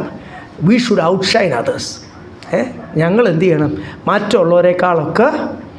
അതിനകത്ത് ആദ്യം തുടങ്ങുന്ന സെൽഫ് സെൻറ്റേർഡാണ്. അങ്ങനെ ഒത്തിരി ആയിപ്പോവുക സൃഷ്ടിയിലുള്ള കാര്യം. ആദ്യം ഞാൻ ഒരുങ്ങി, നമ്മുടെ ആ ഒരു തിങ്കിങ്, അതായത് വെറും ഡ്രസ്സ് മാത്രമല്ല അതിൻ്റെ കാര്യങ്ങൾ, പക്ഷെ ആ ഒരു മെൻറ്റാലിറ്റിയാണ്. ഇതൊക്കെ പരിശുദ്ധാത്മാവിൽ നമ്മുടെ ജീവിതത്തിൽ പ്രവർത്തിക്കുവാനും പരിശുദ്ധാത്മാവിൽ നമ്മളെ ക്രിസ്തുവിൻ്റെ സുവിശേഷത്തിന് യോഗ്യരാക്കി തീർക്കുവാൻ പുരുഷന്മാരിൽ തടസ്സമായി നിൽക്കുന്ന പോയിന്റുകൾ പറഞ്ഞിട്ട് പരിശുദ്ധാത്മാവ് പറയുന്ന തെറ്റ് പറ്റത്തില്ല. ഞാൻ പറഞ്ഞല്ലോ, ഇവിടെ ആയതുകൊണ്ട് എനിക്ക് സന്തോഷത്തോടെ പറയാം, ആരും നിങ്ങളാരും ചെരുപ്പൊന്നും എറിയുവോ പ്രശ്നം ഉണ്ടാക്കുകയോ പ്രതികരിക്കുകയോ ചെയ്യത്തില്ല. ഞാൻ നേരത്തെ ഉണ്ടായിരുന്ന ഒരു സഭയിൽ ഒരു സഹോദരി അങ്ങോട്ട് പ്രതികരിച്ചിട്ട് ഭയങ്കരമായിട്ട് ബഹളം ഉണ്ടാക്കിയത് ഓർക്കുന്നുണ്ട്. ഇംഗ്ലീഷ് ചർച്ചസൊക്കെ ആകുമ്പോൾ കുറച്ചുകൂടെ ഒക്കെ ഭയങ്കരമായിട്ട് തർക്കിക്കുന്നു. ഉടനെ ആ സഹോദരി തർക്കിച്ചോണ്ടേ ഭർത്താവ് ഉടനെ ഗൂഗിൾ സെർച്ച് ചെയ്യുന്നു, ബാക്കികളൊക്കെ കണ്ടുപിടിക്കുന്നതിനെതിരെ പറയുവാൻ. ആ കുടുംബം ഇന്നില്ല, ആ കുടുംബം രണ്ടായിപ്പോയി. ഈ തർക്കിച്ചതിൻ്റെ ബാധിച്ചതിൻ്റെ ഒരു വർഷം കഴിഞ്ഞതേ ഉള്ളൂ. കുടുംബം രണ്ടായിപ്പോയി, ഭയങ്കരമായിട്ട് നാണം കെട്ട അവസ്ഥയിലൊക്കെ ആയിപ്പോയി. ഇല്ല, ആ കുടുംബമില്ല. ഞാൻ വേറൊന്നുമല്ല ഞാൻ പറയുന്നത്, ദൈവസന്നിധിയിൽ ദൈവത്തിൻ്റെ വചനത്തെ ചോദ്യം ചെയ്യുവാൻ, ദൈവത്തിൻ്റെ വചനം നമ്മുടെ എത്ര ജ്ഞാനത്തിൽ, ഞാൻ പറഞ്ഞു ഇന്നത്തെ ജ്ഞാനം എന്ന് പറയുന്നത് എനിക്ക് ഇഷ്ടമുള്ള രീതിയിൽ ഞാൻ ഡ്രസ്സ് ചെയ്യും, ഞാൻ തോന്നുന്ന പോലെ നടക്കും, ആരും എന്നെ ചോദ്യം വാട്ട് റൈറ്റ് യു ഹാവ്, എന്ത് അധികാരമാണ് നിങ്ങൾക്കുള്ളത് എന്ന് പറയുന്ന ഒരു ലോകത്തിൻ്റെ മധ്യത്തിൽ. ലോകത്തിൻ്റെ ജ്ഞാനം അങ്ങനെ, നീ എന്തിനാ അവരുടെ ഡ്രസ്സിനെ ചോദ്യം ചെയ്യുന്നു? അവർക്ക് ഇഷ്ടമുള്ളവരെ നടക്കട്ടെ, അവരുടെ ഫ്രീഡം അല്ലേ, പേഴ്സണൽ ഫ്രീഡം അല്ലെങ്കിൽ റൈറ്റ്സ്, അതിനൊക്കെ പ്രാധാന്യത കൊടുക്കുന്ന ഒരു ലോകജ്ഞാനത്തിൻ്റെ മായിട്ട് ഒരു ബന്ധവുമില്ല ദൈവത്തിൻ്റെ പ്രമാണത്തിന്. ലോകത്തിൻ്റെ പ്രമാണത്തിന് നേരെ വിപരീതമാണ് ദൈവത്തിൻ്റെ പ്രമാണം. ദൈവത്തിൻ്റെ പ്രമാണത്തിനൊരു ക്രമമുണ്ട്. ആദ്യം ക്രിസ്തുവിൽ നിന്ന് ദൈവാലോചന പ്രാപിച്ച് കുടുംബം നടത്തുന്ന ഒരു ഭർത്താവ്, ഹെഡ് ഓഫ് ദി ഫാമിലി. അത് കഴിഞ്ഞ് ഭർത്താവിൻ്റെ ഓരോ കാര്യത്തിനും കൂടി നിൽക്കുകയും കുടുംബത്തിൻ്റെ എക്സ്റ്റേണൽ അഫയേഴ്സ്, എഫേസ് ലേഖനം 5-ാമത്തെ അധ്യായം വായിക്കുമ്പോൾ നമുക്ക് ആ കാര്യങ്ങൾ മനസ്സിലാവും.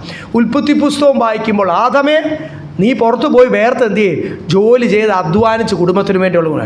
ഹവ്വയോട് പറഞ്ഞിരിക്കും നീ എന്ത് ചെയ്യണം, മക്കളെ ഇവിടും നമ്മൾ അധ്യായത്തിൽ കാണുന്നു, വെറുതെ പ്രസവിക്കുക മാത്രമല്ല, പോറ്റുക ഫുഡ് കുക്ക് ചെയ്യുക മാത്രമല്ല, ഒരു പേഴ്സണാലിറ്റി ഡെവലപ്മെൻറ്റിൻ്റെ അകത്ത് ഭർത്താവിന് ചെയ്യാൻ പറ്റാത്ത ഒരു വലിയ കാര്യമുണ്ട് അമ്മമാർ ചെയ്യേണ്ടതായിട്ട്. അപ്പം അത് ഒരു പേഴ്സണാലിറ്റി ഡെവലപ്മെൻറ്റ് നിങ്ങൾക്കറിയാമോ, ഇത് ക്രിസ്തീയ ജീവിതത്തെയും ബാധിക്കും.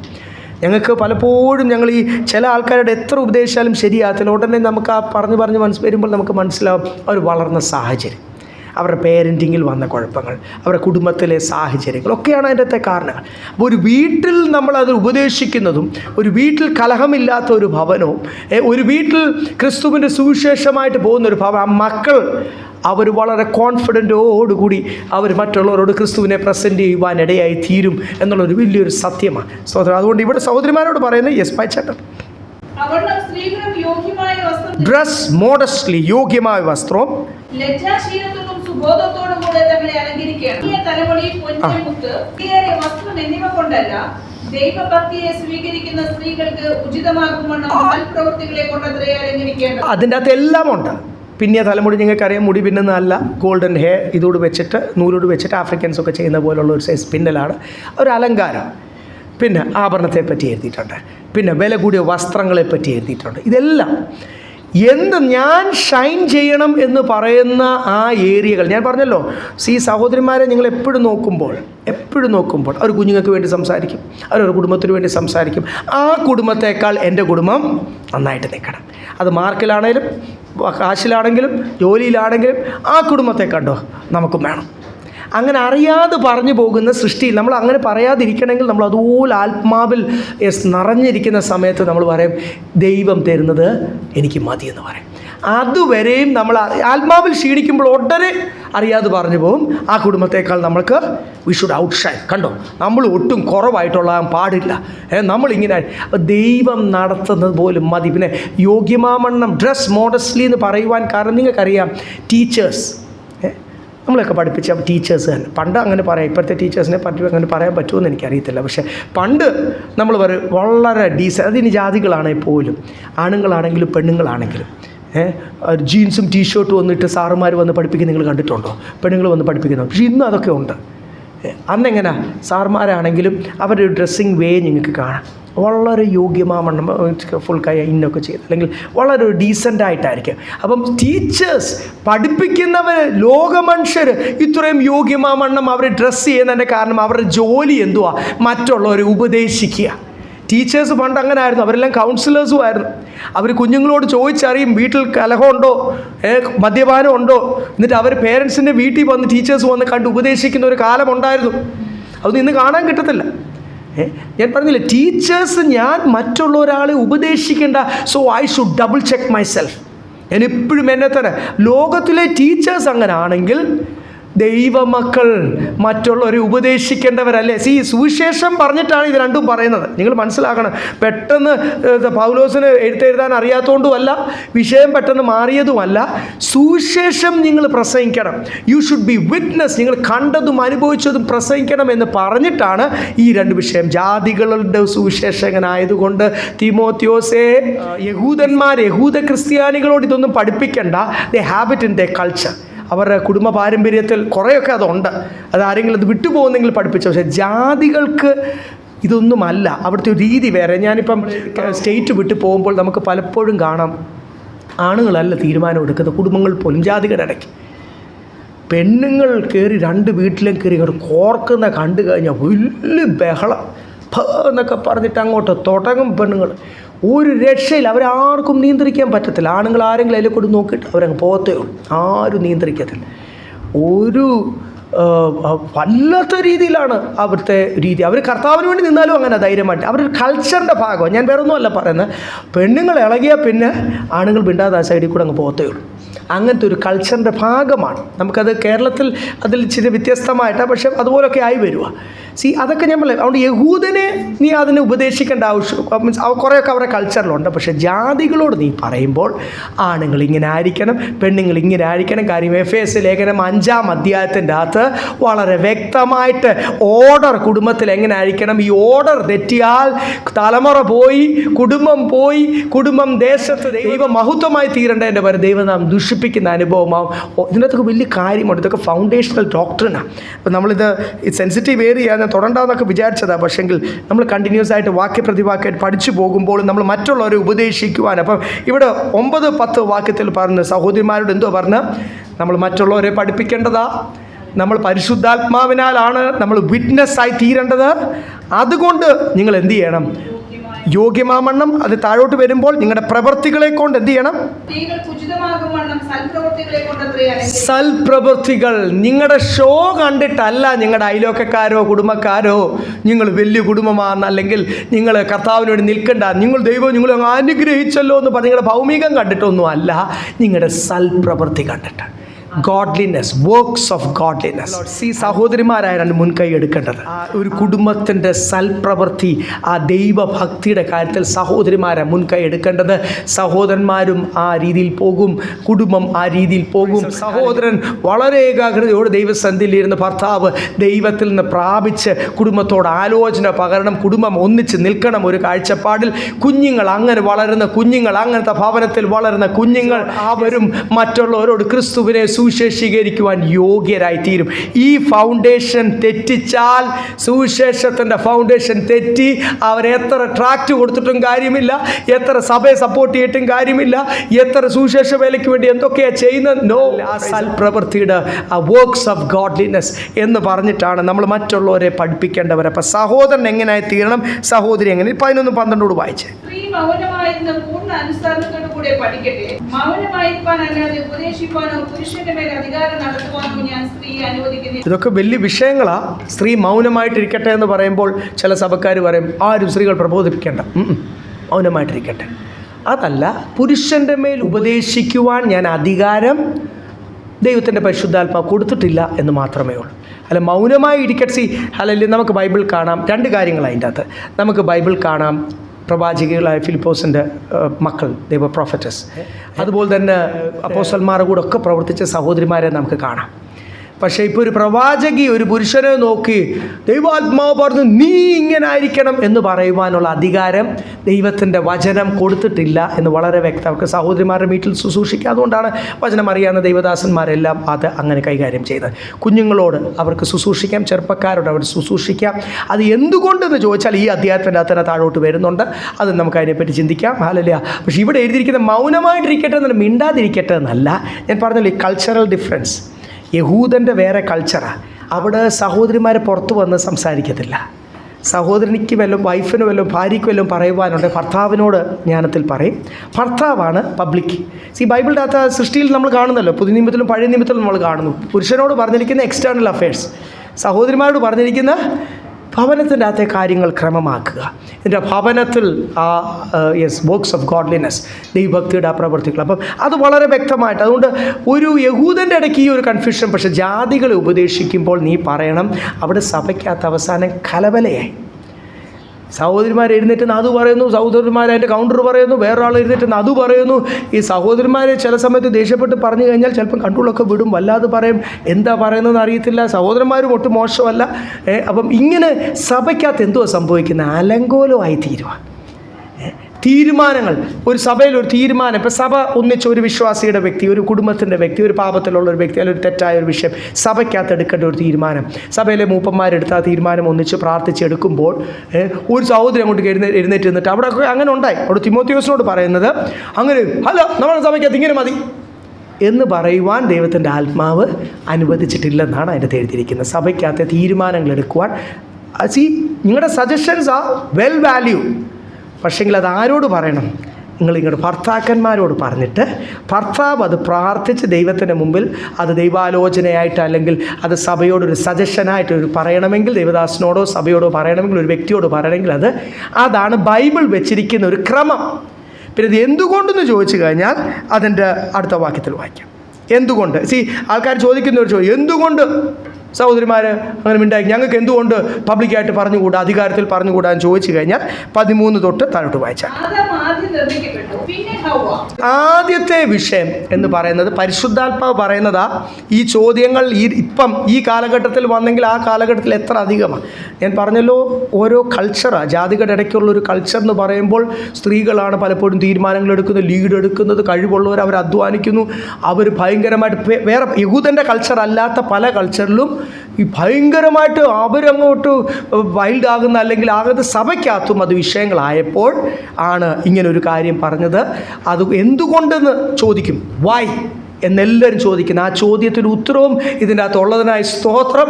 അല്ലെങ്കിൽ പാസ്റ്ററായ ഞാൻ പെട്ടുപോയനെ, നിങ്ങളോട് ഈ ആദ്യത്തെ ഭാഗം പറഞ്ഞിട്ട് പാസ്റ്ററും പുരുഷൻ അതുകൊണ്ട് പറയുക, അല്ലെങ്കിൽ പാസ്റ്ററും അങ്ങനെയൊക്കെ തീരുമാനമുള്ള അതുകൊണ്ട് പറയുക, ഞാൻ പെട്ടുപോയത്. എന്തായാലും ഇതിൻ്റെ അകത്ത് എൻ്റെ ഉത്തരവും എഴുതിയിരിക്കുന്നതിനാൽ ദൈവത്തിന് സ്തോത്രം. കാരണം മറ്റുള്ളവരോട് നിങ്ങളും സഹോദരിമാരും ഉപദേശിക്കുമല്ലോ, മറ്റുള്ളവർ നിങ്ങൾ വേറെ സഹോദരിയോട് ഇത് പറഞ്ഞു കൊടുക്കുമ്പോൾ സഹോദരന്മാരും എന്തുകൊണ്ടാണ് നിങ്ങൾ ദൈവമക്കളുടെ ഇടയ്ക്ക് ഇങ്ങനെ എന്ന് പറയുമ്പോൾ പറയാനുള്ള ഉത്തരം അവിടെ എഴുതിയിട്ടുണ്ട്. ഒന്ന്, ആദ്യം സൃഷ്ടിച്ചത് ആരെയാണ്? പിന്നെ ഹൗവയെ ആർക്ക് വേണ്ടിയാണ് സൃഷ്ടിച്ചത്? ആരിൽ നിന്നാണ് സൃഷ്ടിച്ചത്? ആ ഹൗവ ഇല്ലാതെ ആദാമിനൊന്നും ചെയ്യുവാൻ പറ്റത്തുമില്ല. മനുഷ്യൻ ഏകനായിട്ടിരിക്കുന്നത് നന്നല്ല എന്നറിഞ്ഞിട്ട് ഒരു ടീമായിട്ട് നിൽക്കുവാൻ വേണ്ടിയാണ് ആദാമിൽ നിന്ന് ആദാമിന് വേണ്ടി സൃഷ്ടിച്ചത്.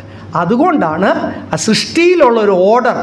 വലിയവനായ ദൈവത്തോട് എന്തുകൊണ്ട് ആദ്യം ഹൗവയെ സൃഷ്ടിച്ചില്ല, പിന്നെ ഹൗവയിൽ നിന്ന് പുരുഷനെ സൃഷ്ടിച്ചാൽ പോരായെന്നൊക്കെ നമുക്ക് ചോദിക്കാൻ തോന്നുമെങ്കിലും ചോദിക്കാൻ അവകാശമില്ലല്ലോ.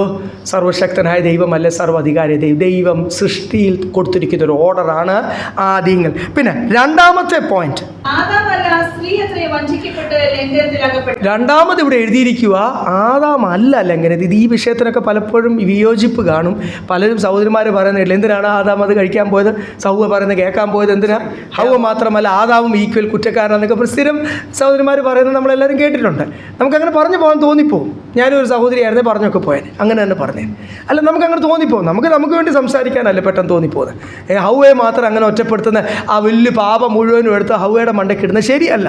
ആദാമും കൂടെ നിന്നില്ല അതിന് എന്നൊക്കെ ചോദിക്കും. പക്ഷേ പരിശുദ്ധാത്മാവ് എഴുതിയിരിക്കുന്ന ചോദ്യം ചെയ്യാൻ എനിക്കും പറ്റത്തില്ല, ഞങ്ങൾക്കും പറ്റത്തില്ല. എന്തുകൊണ്ട് എന്ന് ജാതികൾ, സ്ത്രീകൾ സഭയെ ചോദിക്കും. തിമോത്തിയോസെ നീ ഉപദേശിച്ചു കൊടുക്കണം. ഒന്ന്, ആദ്യം സൃഷ്ടിയിൽ ആ പോയിന്റ് മനസ്സിലായാലും. രണ്ടാമത് എഴുതിയേക്കുന്ന ആദ്യം പാപത്തിൽ വീണത് ആരാണ്? സ്ത്രീയാണ്. അതുകൊണ്ടാണ് ആ ഒരു ഹെയറാർക്കി, ആ ഒരു അധികാരം കുടുംബത്തിലും എന്ത് ചെയ്യണം? അവർ ഭർത്താക്കന്മാരോട് ചോദിക്കട്ടെ. ഭർത്താവാണ് ദൈവത്തിൽ നിന്ന് സ്വർഗം ഒരു തീരുമാനമെടുത്താൽ പിന്നെ അതിനകത്ത് നമുക്കൊന്നും ചെയ്യുവാൻ കഴിയത്തില്ല. പക്ഷേ ഇതിനൊരു ബ്രാക്കറ്റ് പീരീഡ് ഉണ്ട്. കാഹളമൂന്ന് വരെ ഉള്ളൂ. കാഹളമൂതുന്ന വരെ ഉള്ളൂ. അത് കഴിയുമ്പോൾ അതുവരെയും എങ്ങനാണെങ്കിൽ പുരുഷൻ്റെ ഒപ്പം തുല്യം എന്ന് വെച്ചാൽ പുരുഷനും സ്ത്രീയും വ്യത്യാസമില്ലല്ലോ. നമ്മുടെ അകത്തെ മനുഷ്യനോ ഒരാളപ്പോഴത്തേക്ക് ഹല്ലേലിയൊക്കെ പറഞ്ഞു പുരുഷൻ്റെ ഒപ്പമാകുന്ന ഒരു ദിവസം വരുന്നുണ്ടല്ലോ, ഹല്ലേലിയൊക്കെ പറയൽ. Praise the Lord. ഫ്രീഡം ഇല്ലേ? ഇതെല്ലാം സ്നേഹബന്ധത്തിലാണെങ്കിൽ ഇവിടെ ഒന്നും പ്രശ്നങ്ങളില്ലല്ലോ. ഒന്നിച്ച് ഒരു കുടുംബത്തിൽ ചേർന്ന് ചിന്തിച്ച് പ്ലാൻ ചെയ്യുന്നത് എത്ര സന്തോഷം. ആണുങ്ങൾ പകുതിയും എടുത്തിയാട്ടക്കാരാണ്. ഈ എടുത്തിയാടാൻ പോകുന്നുണ്ട്. അങ്ങനല്ല, നമുക്ക് ഒന്നുകൂടെ ഒന്ന് ചിന്തിച്ച് ചെയ്യാമെന്ന് പറയുന്ന ഒരു ജ്ഞാനമുള്ള ശലോമോൻ പറയുന്ന ഒരു ജ്ഞാനമുള്ള സഹോദരി ഉണ്ടെങ്കിൽ അത് വലിയൊരു ഭാഗ്യമാണെന്നാണ് പറയുന്നത്.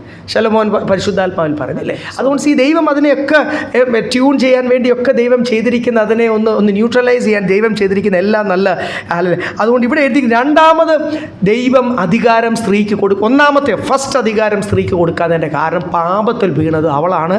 അത് നിമിത്തമാണ് ആദാമും വീണത്. അത് നിമിത്തമാണ് നമ്മുടെ എല്ലാവരും തേജസ് പോയത്. നിങ്ങൾ വീട്ടിലാരും ചെന്ന് പ്രശ്നം ഉണ്ടാക്കല്ലേ, പാസ്റ്ററിൻ്റെ എതിരെ ഒന്നും പറയല്ലേ. ബൈബിളിൻ്റെ അകത്ത് വ്യക്തമാണേ, it is clear in the Bible. അത് തർക്കിക്കാനോ മിസ്ഇൻ്റർപ്രറ്റ് ചെയ്യാനോ ഒരു ആവശ്യവുമില്ല. ഇംഗ്ലീഷ് ബൈബിളും ക്ലിയറാണ്, മലയാളം ബൈബിളിന്. ആദ്യം പാപത്തിൽ വീണ സ്ത്രീ, അതുകൊണ്ട് നമ്മുടെ എല്ലാം തേജസ് നഷ്ടപ്പെട്ടു. ഫുൾ പാപത്തിൻ്റെ റെസ്പോൺസിബിലിറ്റി അവിടെ മേൽ വെക്കുന്നില്ല. എങ്കിലും ആദാമിനോട് ചോദിക്കുന്നതിന് മുമ്പേ, ആദാമിനോട് പറയുന്നതിന് മുമ്പേ അവിടെ പാപത്തിൽ വീണല്ലോ. പിന്നെ നമുക്കതിനെ കറക്റ്റ് ചെയ്യാൻ, അന്ന് പഴയ നിയമമല്ലേ, കറക്റ്റ് കൃപായുഗമൊന്നും അല്ലല്ലോ, ക്ഷമ ചോദിക്കാനും കറക്റ്റ് ചെയ്യുവാനും പറ്റത്തില്ലല്ലോ. അപ്പോൾ ആദാം മാത്രം പാപം, പിന്നെ ഹവ്വയുടെ വാക്ക് കേൾക്കാതിരുന്നായിരുന്നെങ്കിൽ എന്തായിരുന്നു സ്ഥിതി നമുക്കറിയത്തില്ല. എന്തുവായാലും അതാ. പിന്നെ അവൾക്ക് എങ്ങനെ ആദാമിൻ്റെ തുല്യമായിട്ട്, അല്ലെങ്കിൽ എങ്ങനെ ഒരുപോലെ പ്രൈസ് ലോർഡ് ഇപ്പോഴുള്ള ഈ ഒരു കർത്താവ് ഫുൾ അധികാരം കൊടുക്കാത്ത ഒരവസ്ഥയിൽ നിന്ന് അവൾ മോചിതയായി തീരുകയും സ്വർഗീയ ശരീരം പ്രാപിച്ച് കർത്താവിനോടുകൂടി യേശുവിനെ പോൽ തന്നെ ദൂതന്മാരെ ന്യായം വീണദൂതന്മാരെ, ജാതികളെ ന്യായം വിധിക്കുവാൻ ഒരധികാരം വരുന്ന ഒരു ദിവസമുണ്ട് സഹോദരിമാർക്കും. അതുവരെയും അതെങ്ങനെയാണ് പ്രാപിക്കേണ്ടതെന്ന് അവിടെ എഴുതിയിരിക്കുന്നത്. എന്നാൽ വിശ്വാസത്തിലും സ്നേഹത്തിലും വിശുദ്ധീകരണത്തിലും എന്തൊക്കെയാ പ്രാപിക്കേണ്ടത്? അവൾ എങ്ങനെ അത് പ്രാപിക്കും? വിശ്വാസത്തിൽ, സഹോദരന്മാരോട് പറയുക, വിശ്വാസത്തിൽ, രണ്ടാമത് സ്നേഹത്തിൽ, വിശുദ്ധീകരണത്തിൽ, വിത്ത് സെൽഫ് കൺട്രോൾ, സുബോധത്തോടുകൂടി അവിടെ പാർക്കുന്നുവെങ്കിൽ അവൾ രക്ഷ പ്രാപിക്കും. ഈ ഒരു ഞാൻ പറഞ്ഞില്ല, ഫുൾ അധികാരം കൊടുക്കാൻ.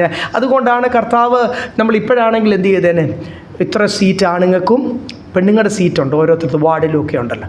അപ്പം കർത്താവ് ശിഷ്യന്മാരെ തിരഞ്ഞെടുത്തപ്പോൾ 12 ശിഷ്യന്മാരിൽ 2 സഹോദരിമാരെങ്കിൽ കർത്താവ് തിരഞ്ഞെടുത്തായിരുന്നു നമുക്ക് പറയാൻ. അധികാരമുള്ള ശുശ്രൂഷ സഹോദരിമാരെ ഏൽപ്പിച്ചിട്ടില്ല. പക്ഷേ അത് സഹോദരിമാർക്ക് എല്ലാം ശുശ്രൂഷ ഉണ്ട്. Praise Lord. അത് ഭർത്താവിനോട് ചേർന്ന് നിന്ന് അത് ചെയ്യുന്ന നമുക്ക് കാണാം. സഹോദരിമാരുടെ മീറ്റിങ്ങിൽ അവർ പ്രാക്ടീസ് ചെയ്യുന്ന നമുക്ക് കാണാം. കുഞ്ഞുങ്ങളുടെ, ചെറുപ്പക്കാരുടെ, യൂത്തിൻ്റെ മീറ്റിങ്ങിൽ പ്രാക്ടീസ് ചെയ്യും. സഹോദരന്മാരുടെ മേലാണ് അധികാരം ദൈവം കൊടുക്കാത്ത. പക്ഷേ ഈ ഒരു പോരായ്മ എന്ന് ഞാൻ പറയുന്നില്ല, ഫുൾ അധികാരം കിട്ടാത്ത ഒരു പ്രൈസ് ലോർഡ് ദൈവത്തിൻ്റെ തീരുമാനം അത് ഹല്ലേലൂയ മാറുന്നത്, അല്ലെങ്കിൽ അത് എന്നുവരെ മാത്രമേ ഉള്ളൂ, ഈ ജഡത്തിൽ ജീവിക്കുന്നിടത്തോളം മാത്രമേ ഉള്ളൂ.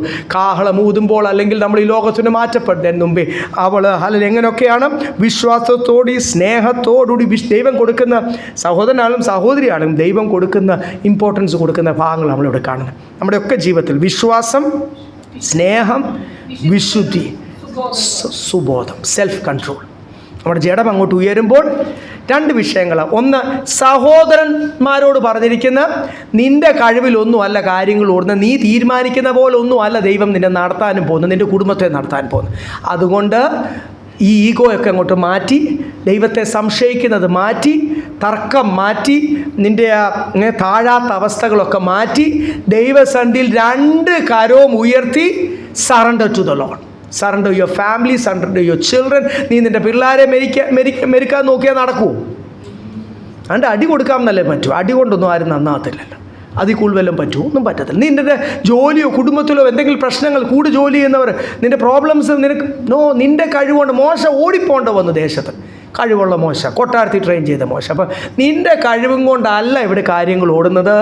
നീ തീരുമാനമെടുക്കണ്ട, സ്വർഗം തീരുമാനമെടുത്തോളും. സഹോദരനോട് ഹല്ലേലൂയ, സഹോദരന്മാർ കർത്താവാണ് സഹോദരിമാരോട് പറയുന്നത്, നീ ഷോഫും ഹല്ലേലൂയ, നിൻ്റെ കുടുംബം, നിൻ്റെ മക്കൾ മറ്റുള്ളവരെക്കാൾ നന്നായിട്ട് അതൊക്കെ അങ്ങോട്ട് ഈ ഷോഫൊക്കെ മാറ്റി വെച്ചിട്ട് ഷൈൻ ചെയ്യണ്ട.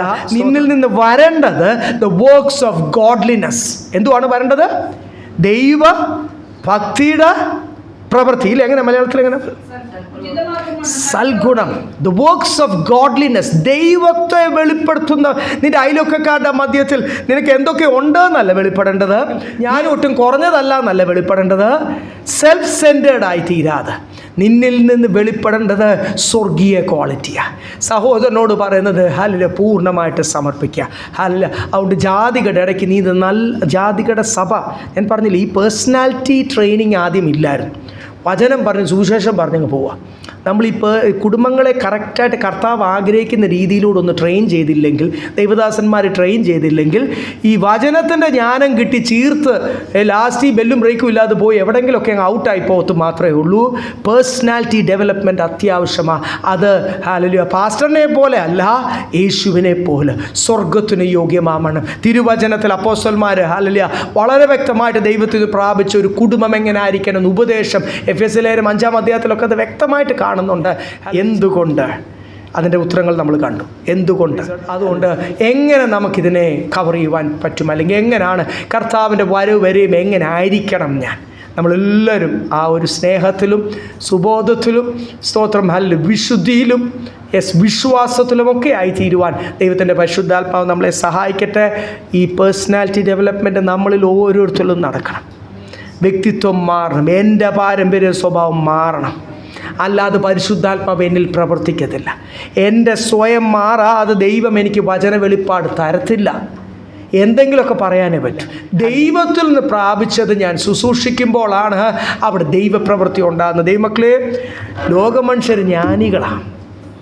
നിങ്ങൾ ഈ ദിവസങ്ങൾ നിങ്ങൾ സംസാരിക്കുന്നുണ്ടെങ്കിൽ നിങ്ങൾക്കറിയാം, നിങ്ങൾ അങ്ങോട്ട് ഉപദേശിക്കുമ്പോൾ അവർ അതിലും വലിയ കാര്യങ്ങളാണ് ഇങ്ങോട്ട് പറഞ്ഞാൽ. ദൈവത്തിൽ നിന്ന് പ്രാപിച്ച ജ്ഞാനം കൊണ്ട് വേണം പിന്നെ നമ്മൾ അതിനെ എന്ത് ചെയ്യാൻ. പിശാചിനെ അങ്ങനെ ലോകത്തിൻ്റെ ജ്ഞാനത്തിൽ വിടാൻ പറ്റത്തില്ലല്ലോ. നമ്മൾക്ക് ജയിക്കണ്ടേ? ആ ഒരു കോൺവെർസേഷൻ നമ്മൾ പറയുവാൻ ആഗ്രഹിക്കുന്ന ദൈവത്തിന് മഹത്വം കൊടുത്ത്, ദൈവമാണ് സർവാധികാരി, ദൈവത്തെ ഭയപ്പെടുവീൻ, ദൈവത്തിന് സമർപ്പിപ്പീൻ എന്ന ആ ഒരു മെസ്സേജ് പറഞ്ഞേ നമുക്ക് ആ കോൺവെർസേഷൻ നിർത്താൻ പറ്റും. അതിന് നമ്മൾ എന്ത് ചെയ്യണം? യേശു കർത്താവ് വാ തുറന്നപ്പോഴങ്ങനായിരുന്നു. അവർ ലജ്ജിച്ചു പോയി. പരീക്ഷന്മാരൊക്കെ തർക്കിക്കാനും വാദിക്കാൻ വന്നവർ സ്വർഗീയ ജ്ഞാനത്തിൽ കർത്താവ് ഒരു കാര്യം പറഞ്ഞപ്പോൾ പിന്നെ അവർക്ക് പറയുവാൻ ഒന്നുമില്ലായിരുന്നു. അവർ പിന്നെ മിണ്ടാതെ യേശുവിൻ്റെ അടുത്തു നിന്ന് അങ്ങ് പോയെന്നാണ് പറയുന്നത്. അങ്ങനെ ഡിബേറ്റിൽ ജയിക്കാനല്ല, പക്ഷെങ്കിൽ അവരെ ചിന്തിപ്പിക്കുവാൻ സ്വർഗീയ ജ്ഞാനം ഒത്തിരി. ഞാൻ പറഞ്ഞില്ലേ, ജാതികളോടാണ് നമ്മൾ ശുശ്രൂഷിക്കേണ്ടത്. ഹല്ലേലൂയ. ഒന്ന്, നിങ്ങൾക്കൊരു സുവിശേഷാത്മാവ് ഉണ്ടെങ്കിൽ നിങ്ങൾ ഈ ദിവസങ്ങൾ തിങ്കളാഴ്ച, ചൊവ്വാഴ്ച, ബുധനാഴ്ച നിങ്ങൾക്ക് ഈ പ്രാർത്ഥന വിഷയങ്ങളായിട്ടൊക്കെ ഒന്നും പറയുവാനില്ലെന്നാണ് നിങ്ങൾ പറയുന്നത്. വെള്ളിയാഴ്ച വരുന്നോട് ഞാൻ ചോദിക്കും, പ്രാർത്ഥന വിഷയങ്ങളുണ്ടോ? ഞായറാഴ്ചയും ചോദിക്കും, വല്ലതും ഉണ്ടേ പറഞ്ഞോട്ടെന്ന് വിചാരിച്ചാൽ. നിങ്ങൾക്ക് പ്രബോധനത്തിനുള്ള ടൈമും സാക്ഷ്യത്തിനുള്ള ടൈമും പ്രാർത്ഥനാ വിഷയങ്ങൾ പറയുവാനുള്ള ടൈം. ആരോടൊക്കെ നിങ്ങൾ കഴിഞ്ഞ ആഴ്ച യേശുവിനെ പറ്റി പറയുവാൻ പറ്റിയോ? അവരുടെ പേരുകളോടൊന്ന് പറഞ്ഞാൽ സഭ ശ്രദ്ധയോടുകൂടി പ്രാർത്ഥിക്കും. ഞാൻ അതുകൊണ്ടാണ് ഞാൻ പേരുകൾ തന്നെ അത് ആദ്യം പറഞ്ഞു. പ്രാർത്ഥനയ്ക്ക് ആവശ്യമായവരുടെ പേരുകൾ പറഞ്ഞാൽ നമ്മൾ സഭ ശ്രദ്ധയായിട്ട് പ്രാർത്ഥിച്ചു. അവരൊക്കെ ബന്ധനത്തിലായിരിക്കുന്ന എല്ലാവർക്കും ഒരു സ്റ്റാർട്ടിങ് ട്രബിൾ കാണും. ആദ്യം ദൈവസന്നിധിയിൽ വരാൻ ഞാൻ നേരത്തെ ചില പേരുകൾ പറഞ്ഞില്ലേ, ആരാനൊക്കെ അടുത്ത ആഴ്ച വരാമെന്ന് പറഞ്ഞവരുണ്ട്. വരാൻ പിശാച് അവരെ സമ്മതിക്കത്തില്ല. ഒരു രീതി അവരെന്നെ ജയിച്ച് വരാൻ ദൈവമക്കൾക്ക് ജയിച്ച് വരാൻ പറ്റുന്നില്ല. ഒരു ചെറിയ വിഷയമുണ്ട്, നമ്മൾ എന്ത് ചെയ്യും, അറിയാതെ ജയിക്കാൻ പറ്റാതായി പോവുക. അപ്പോൾ ജാതികളുടെ കാര്യം എത്ര നിങ്ങൾ വിചാരിച്ചോ? അതുകൊണ്ട് ഒത്തിരി പേര് പുതിയ വിശ്വാസികൾ വരണം. നമ്മുടെ കൂടെ ഈ പട്ടണത്തിൽ നിന്ന് ചേർന്ന് ആരാധിക്കുന്ന വലിയൊരു കൂട്ടം കർത്താവ് ഉണർത്തട്ടെ. കർത്താവിനെ സ്നേഹിക്കുന്നുണ്ടെങ്കിൽ, ദേശത്തെ സഭയോട് നിങ്ങൾക്കൊരു ഉത്തരവാദിത്വം ഉണ്ടെങ്കിൽ ചേർന്ന് പ്രവർത്തിക്കാം. ദൈവാത്മാവ് നിങ്ങളെ അതിന് സഹായിക്കും.